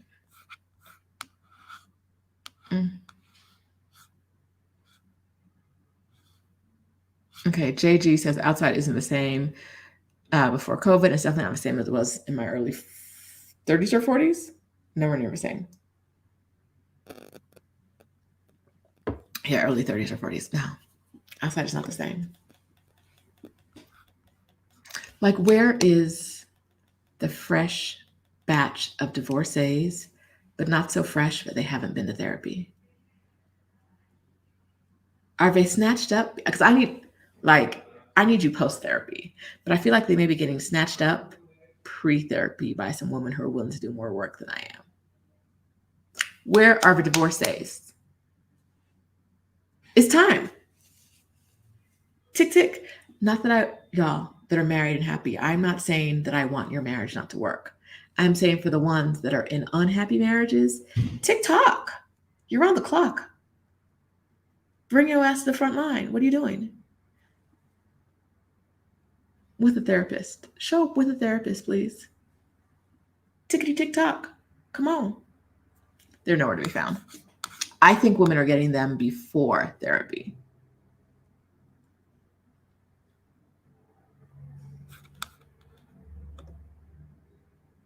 A word. The fresh batch of widowers. A word. Where are they? Tickety tick-tock. Pack a bag, bring your therapist, let's sit down on the couch and talk. But no, they want to be difficult. All right, what haven't I answered so far? Boop, boop, boop, boop, boop. Would you suggest Airbnbs for 6-month stints? I would suggest, depends on where you're going. So that depends on where you're going. But in Mexico, if you're talking about Mexico City specifically, that I wouldn't necessarily recommend them, but that may be your best bet because landlords here don't typically like to rent for anything shorter than a year. And if you're seeing something shorter than a year, it's probably a sublet. And generally, that sublet is probably not allowed by the lease. People here do not. Leases here do not allow for subletting because it's really hard to evict people. And so like they may be like, she might be okay, but who she gonna rent to somebody else? I brought up subletting in my most recent negotiation with my landlord, and she almost flipped the table and was like, absolutely not. Okay, okay, girl. But do you want this rent money or not? So if you're talking about Mexico City, it may be your only choice for 6 months. If you're coming in for 6 months at a time, it may be, unless you can find someone who's willing to go like an Airbnb host who's willing to go off platform with you, that might work. Otherwise, most of the landlords want a year. Subleases are there. Know that the sublease probably is an illegal sublease. Probably. I'm not saying they all are.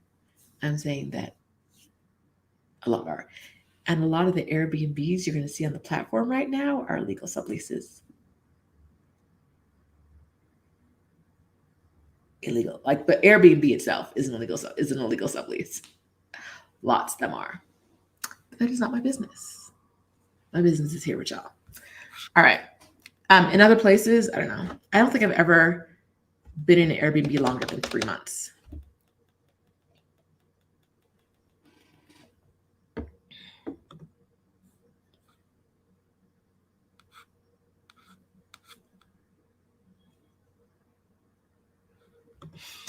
What are the police life like in South Africa? I'm interested in going, but I saw something that said the police are sketchy. My theory about police is if they're not actively trying to kill me, they're better than where I came from, right? Like if they're not actively attempting to kill me, they're better than where I came from. I've been to South Africa multiple times, somewhere between 3 and 5. I don't really remember the number right now. I've been to Johannesburg, Cape Town, Durban. That might be it. I've never had an encounter with the police that was memorable. I don't ever remember an interaction with the police. So I don't know if I had an interaction with the police, maybe I would have a different feeling, but I haven't had one. So to me, that says that it's fine. That might say something else for you, but for me, I was like, oh, if I had an interaction with the police, it wasn't memorable, and I'm alive. Ta-da! That would not. I think depending on who you are, there are lots of reasons to not. There are reasons to not go to South Africa. I've never had a conversation with someone where that was their reason not to go. All right.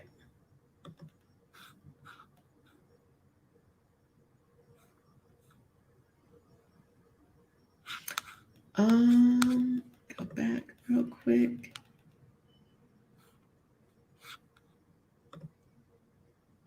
Tell the people. Tell the people.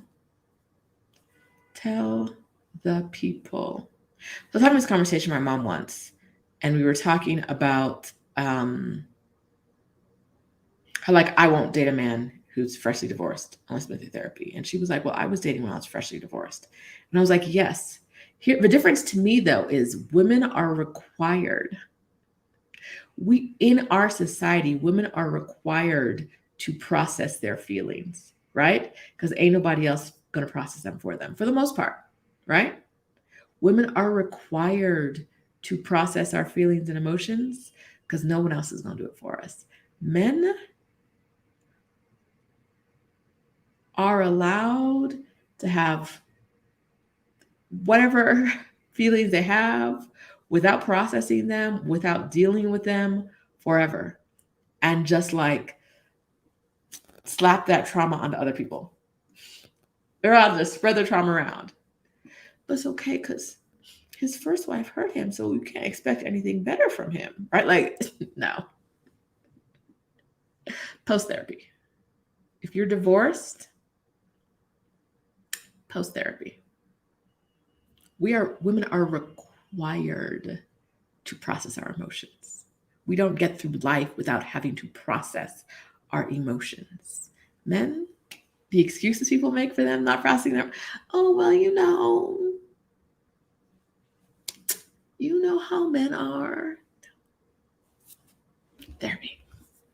I don't do that. Mm-mm. Mm-mm. All right.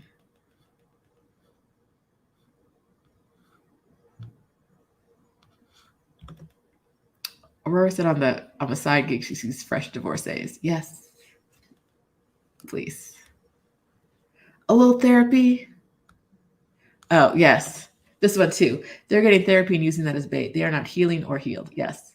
Don't let them use therapy to really win. Therapy and healing. I didn't say that part, but therapy and healing / healed. Please. Come through complete.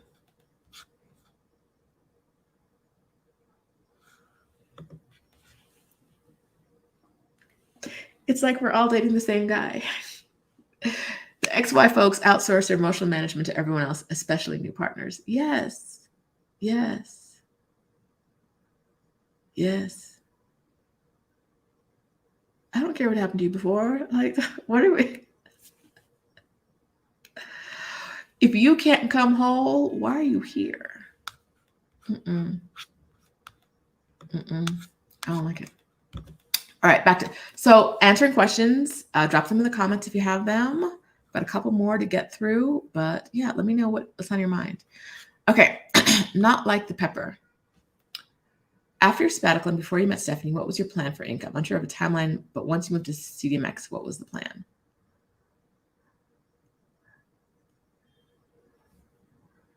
You're going through a timeline real quick. Okay, I moved here in 2019, and I didn't have a money plan. I was going to live off of savings a little bit longer. Because, like, let's deny that the real world exists, please. Give me a little bit of, like, I don't have to wake up at anybody's time. There's no alarms. Life is good. Give me that time for a little bit longer. Por favor. So then I was here for 6 months. Went back to the US for a week. Ended up stuck there for a year because I got hurt. So that was 2019, late 2019 to late 2020. That was the time when Stephanie and I, we had met early 2019 online. We did our first project together in late 2019. That was the 12 days of Christmas videos, 12 days of career breaks. So we had people talking about their career breaks on YouTube. We did those videos together. And then we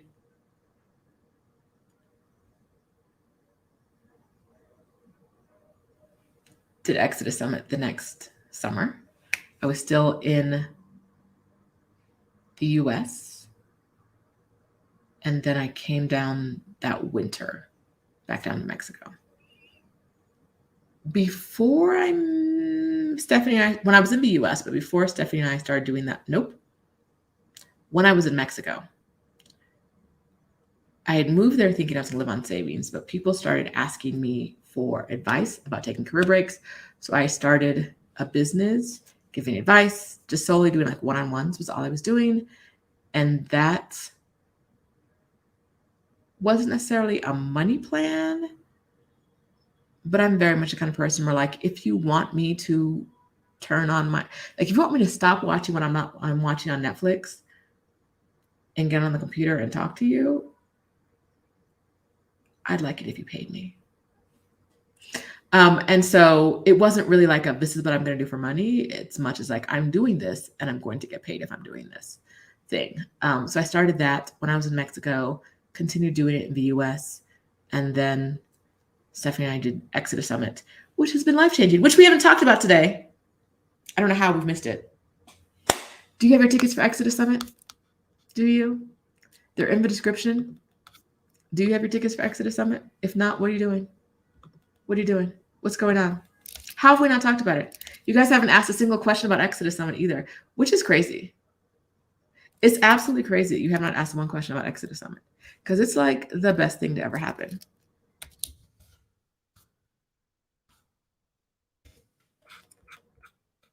You guys not love it? Is that what's happening? You don't love Exodus Summit? Is that what's happening? You don't love Exodus Summit? That's the vibe I'm getting right now. Not a single question about it. Okay, if you don't already have your ticket, exodussummit.com.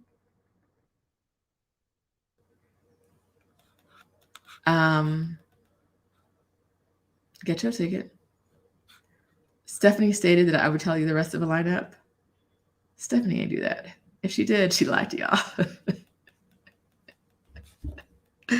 Stephanie knows I wasn't gonna do that. So one of you was lying, Aurora. Can I trust you? Did she really say that? Oh, she might have said that. Wow. Wow. So with Stephanie, I can't see. I already knew I couldn't trust Stephanie. Like, I trust her with like my life and my money. But now what she says on the internet, I don't know about all that. I don't trust her with that stuff.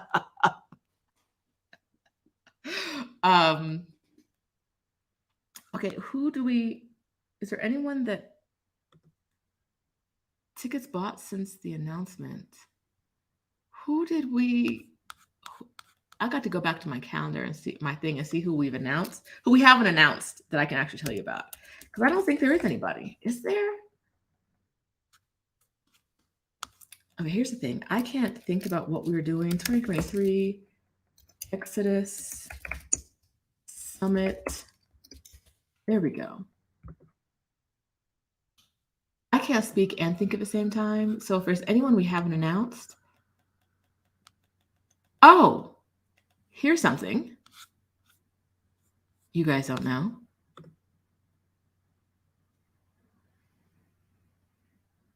Stephanie's doing 2 sessions at the summit.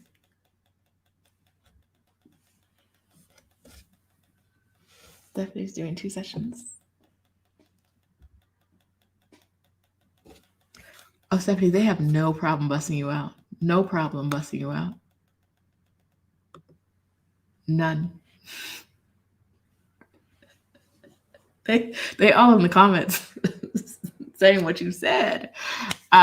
Stephanie's doing 2 sessions.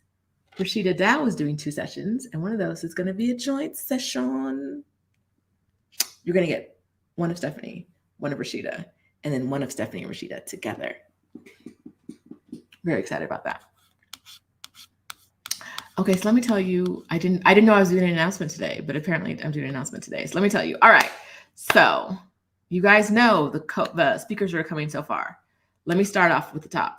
Dr. Tish is going to be talking about coaching yourself to freedom. Dr. Tish, Coach Tish is what I meant to say. Coach Tish is talking about coaching yourself to freedom. Libria Jones, you already know what Libria is talking about. Libria is going to talk to you about getting a remote job. Team Zekas. Team Zekas is the woman we didn't know we needed, but we need her.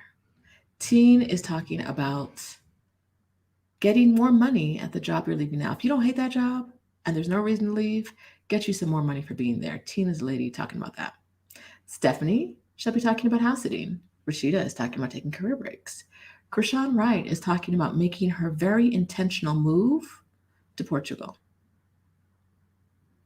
We've talked about Erica Totten. She's coming to give you some inspiration, some glow. She takes a sabbatical every year, and she's going to tell you some of the learnings that she had to realize and some of the actions she had to put into place before she took a sabbatical, during her sabbatical, and after her sabbatical. We're talking through all that. I don't know. And we have some keynote speakers. Before I get to them, I don't know if there's anyone else that we can actually announce that we haven't announced before. Did Stephanie just throw me under the bus? I'm like, what am I missing? Okay. but I'm going to tell y'all anyway.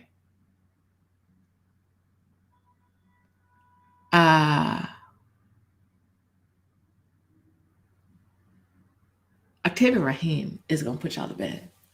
She's going to lay y'all down and put you to sleep in like the best possible way. I cannot wait. Okay, so I'm excited about Octavia Rahim, her session. What I'm also excited about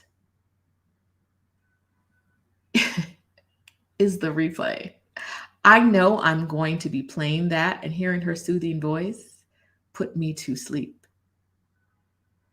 Put me to sleep. I know that she's going to walk me through rest. There are going to be times, probably day 2 of the summit, where I'm going to be like, I need someone to like get me into a restful phase because this is hard. And I don't feel like I've gotten rest. Octavia Rahim is that woman. She's the author of Pause, Rest, Be. She's like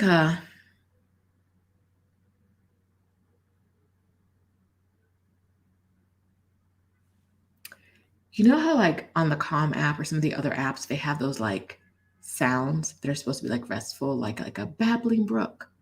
She is a human babbling brook. That's it. Octavia Rahim started talking, and I was like, "Oh my god, what's happening?"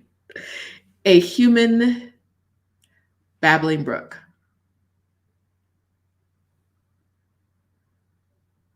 Love it. Okay, that is Friday night. I'm gonna tell you something you don't know yet, and I could be wrong, but rock with me. This is probably right. Probably right. I can give you the actual lineup. Saturday night, we're going to be talking to Rachel Carkle.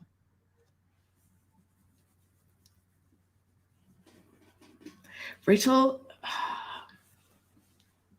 if you're not familiar with her, get familiar before we go live. A gem. I cannot wait to talk to her about the way making space in your life for the things that are important to you can like catapult you forward and ground you all at the same time. Excited about that. Sunday night, we are talking to Dr. Joy about sisterhood and about how sisterhood is the key to everything. To everything. If there's a question, the answer is sisterhood. If there's an answer, the question was sisterhood. It's there. It's there. Iona McKenzie was recovering from 2 major surgeries last year and was in bed listening to the last summit. It was amazing. She already has her early bird all access and she's ready. Yes. Okay. And then Monday night, we are talking to Tabitha Brown. Y'all, I'm about to meet Donna.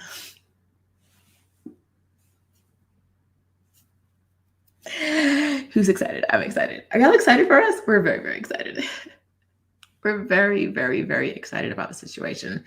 I can't wait to hear Tabitha tell us about like intentionally building the life she wants, like having a vision for her life, manifesting it, and how we can all do the same thing, right? Very, very, very, very, very excited about this. I'm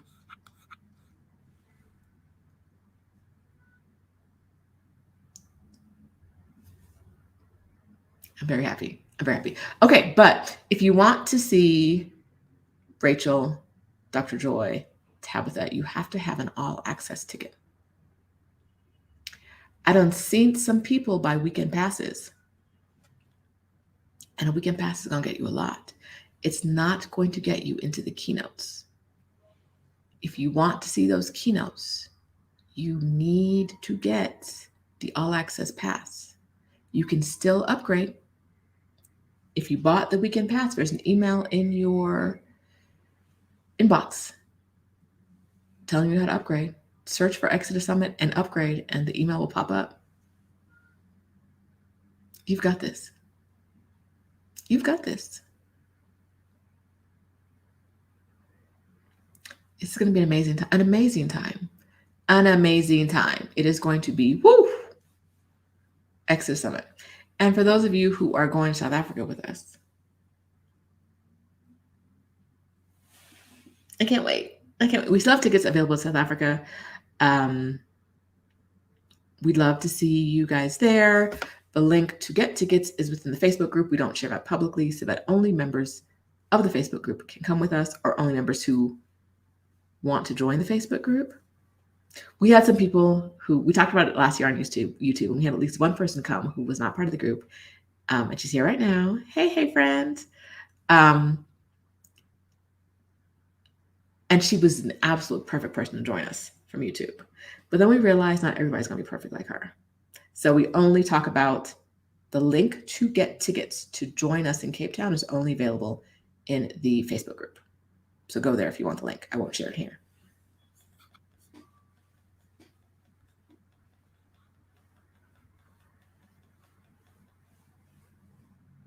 More questions? More answers? We're going to Cape Town. 100 of us are going to go to Cape Town. There is still space for you to be in the number. We went to Marrakesh this year. It was a vibe. It was amazing. Now we're going to Cape Town. Vibier. Some of us are sticking around for the Cape Town Jazz Festival after it.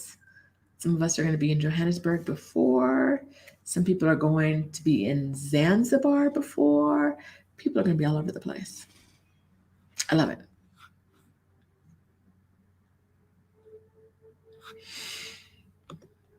What do you do with your hair on a daily basis? I try not to do anything with my hair on a daily basis.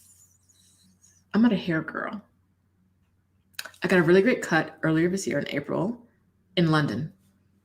How many Black stylists are in CDMX? None that I've had work on my hair. I've had one that traveled into town from Playa del Carmen, but none in town, but I've had work on me.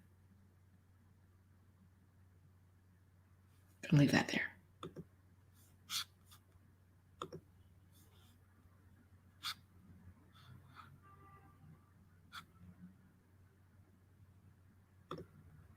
Do you think travel to Africa is going to get very expensive with the new currency?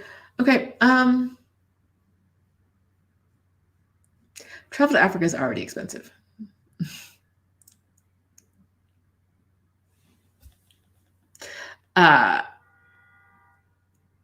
New currency. I try not to speculate on stuff like that. I don't know. I'm not an economist. I don't know. Anyone who does not study this as like, this is not what they do for their career, is study like this type of economics in this region, who gives you an answer is just guessing. And they're probably not telling you they're guessing, but they're just guessing. I don't know. What I will say is that travel to Africa has never been designed for Africans. It is designed for foreigners to come to Africa. Travel within Africa, travel through Africa has been designed for foreigners to come to Africa. Sometimes those foreigners are Americans, sometimes those foreigners are Europeans. But that is what it's designed for. Is it going to be significantly more expensive? I don't think they're going to price out the people who they've built a whole, I won't say who they have built, who the whole travel sector in that region has been built for is probably not going to get priced out of it. See what I'm saying? Like they built it for Europeans.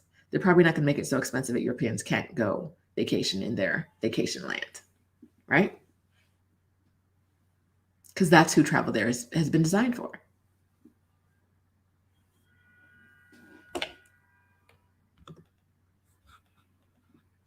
All right, let me see what's going on in the comments.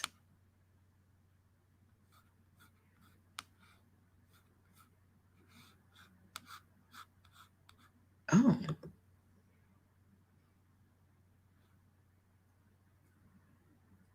Abba said she going and she knows what she's doing. All right now, safari, safari, safari.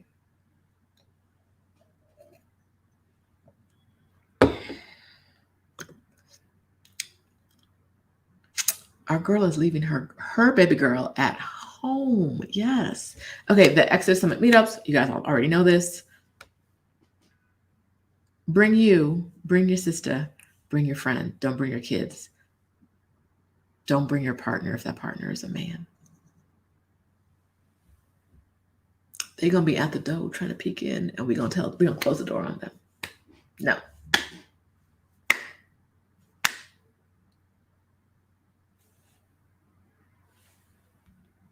Adults. Adult women.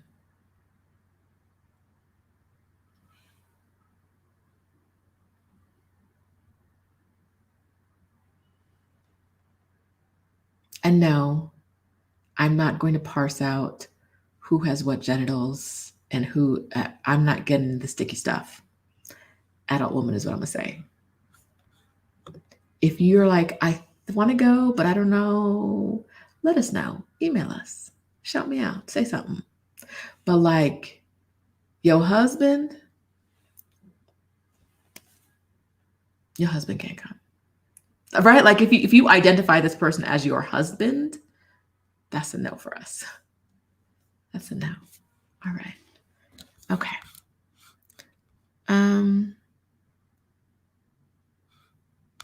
Have you ever been to Africa? What part of Cape Town would you suggest staying in to be closer to the festivities? We are staying on the waterfront. The V&A waterfront is where most of the Exodus Summit squad is going to be. That is what we recommend. All right. Okay, this question is going to be a group sourced question. Answer. What are some nice, inexpensive coastal towns in Mexico? The problem with me answering this is that in my experience, this is a Rashida answer only.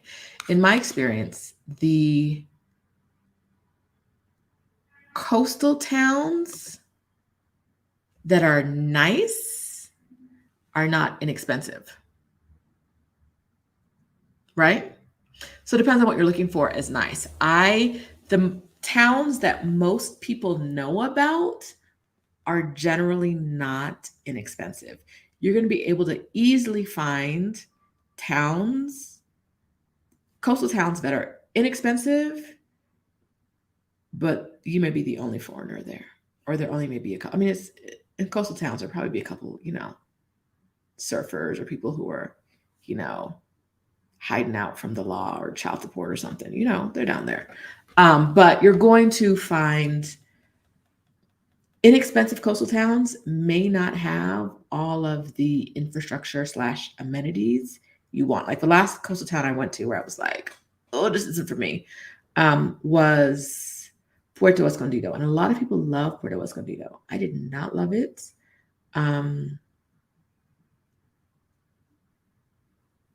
There were bats in my hotel room, which nothing in the open area in the hotel. It wasn't inexpensive, but the infrastructure for me, like I couldn't get Wi-Fi. In town, the town was meh. Some people love it. For me, the town was meh. My experience was meh. Right? And so I think if you guys can think of nice, inexpensive coastal towns, drop them in the chat, please. I just don't have the answer for you. I've never been to a coastal town here that was nice by my standards and inexpensive. And nice for me means like well-developed infrastructure.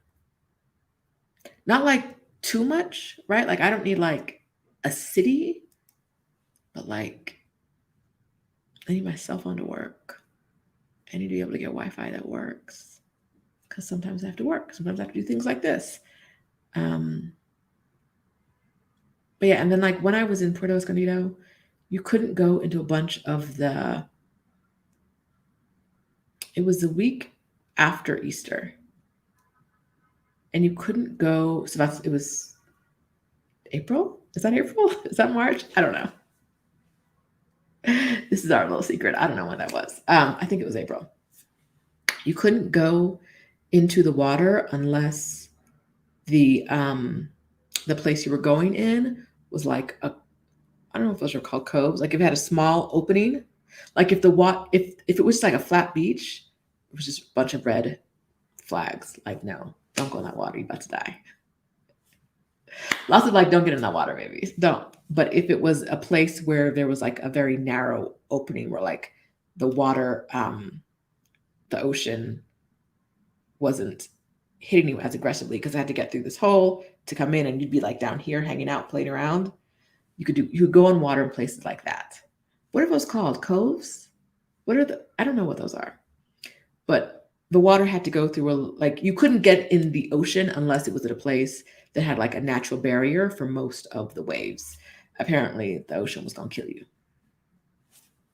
So yeah, that was the only time I went there and I was like, this just isn't doing it for me. I can't get in the water. I can't get Wi-Fi. They're bats and mosquitoes. One or the other, please. One or the other. Not both. Not both. So yeah, I don't know. No one's dropping any nice, inexpensive coastal towns in Mexico in the chat. They may not exist. They may not exist. Like the combination of the two. All right.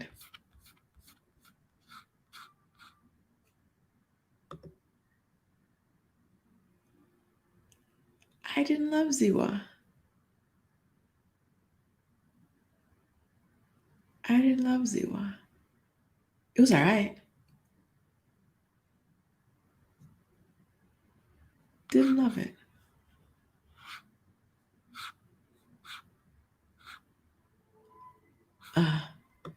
Inlets. Inlets. Thank you. And yeah, if it wasn't an inlet, you weren't getting in the water.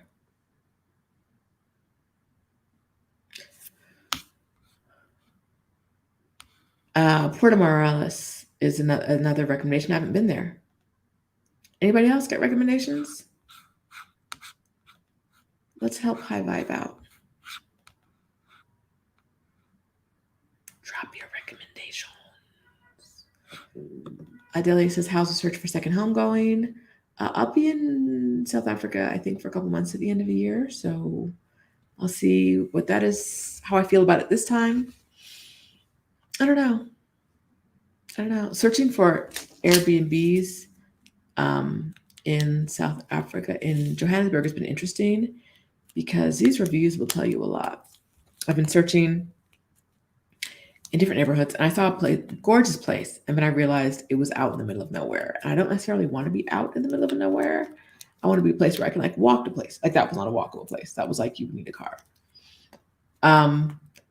And so I was looking at places like in the center of town and it was like, oh, this is really noisy. Okay. So out in the middle of nowhere or really noisy.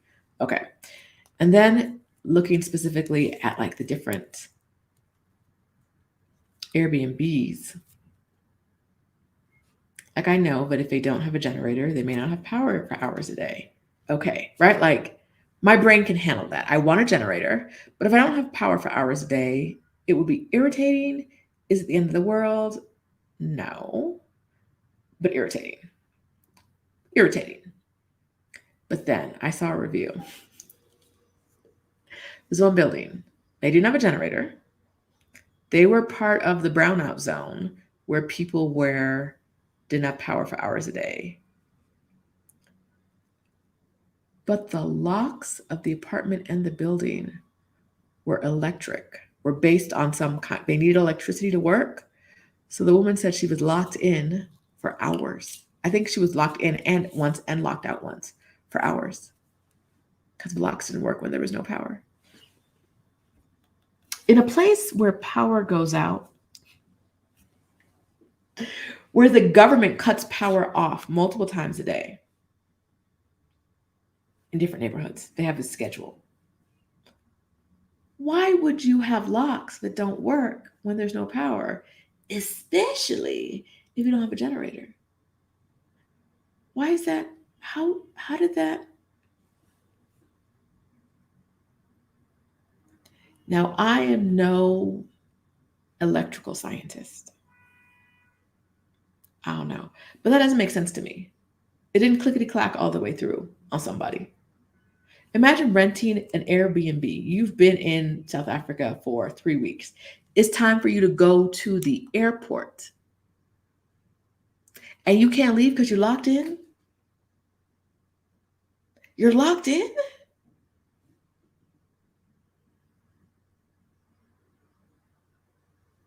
I, now you're missing your flight because you're locked in? What? Wild. I mean, a lot of the reviews really on really beautiful places. I saw this really gorgeous place, and it was like, "Don't book this just for your photo shoot because we have different photo shoot prices, please." So you can tell it's gorgeous. People are really booking it for this. A lot of places. I saw a place that was one of the beautiful people are booking it for photo shoots places, and everybody was like, "The check-in process is crap. You go there, and you have to wait like an hour for someone to show up." But check-in process is crap, like over and over and over again. But check-in process is crap, which tells me not only is your check-in process crap, but you don't care to fix the problems your people are having. You don't care to fix the problem your guests are having, because once the first check-in issue, the check-in situation is crap, review came up, there should have been a fix. There shouldn't be like 6 reviews that say the same thing.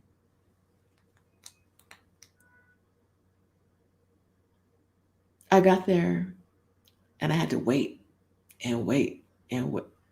So, the search for an Airbnb in Johannesburg, which I think could be my second home, has not been going very well. Um, it's just not. How you lock me in a place? If it needs electricity to work, it's not a good lock. Not for a city that has load shedding daily. I don't know. It just feels like the logic is right there. It's right there. It's right there. I don't know. All right. I think we've done it. Sheila, I saw your question. How's Merida? Merida's hard to explain. People love it. People hate it. I don't hate it. I don't love it. It's too hot for me. I want people that gets heat rash every time I go someplace that's really hot. I got heat rash. I was outside before 9 a.m. one day. I walked 2 blocks in one direction and 2 blocks in another direction, came back with sweat just dripping. I walked 2 blocks before 9 a.m. and I came back dripping in sweat. It's not for me.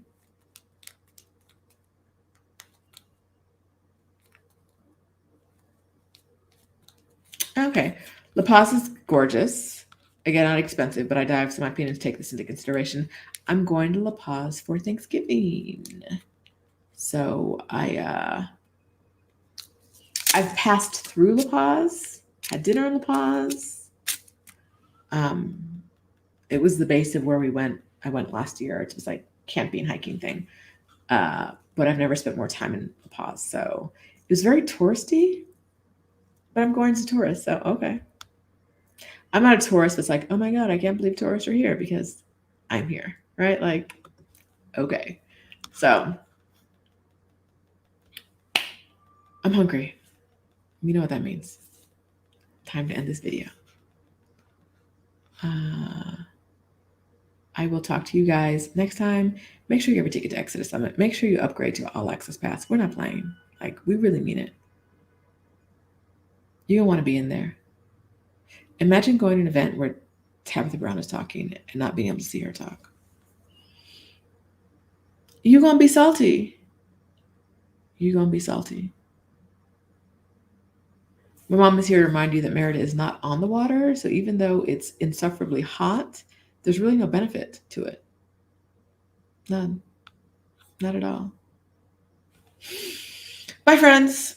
We'll catch you on the later days.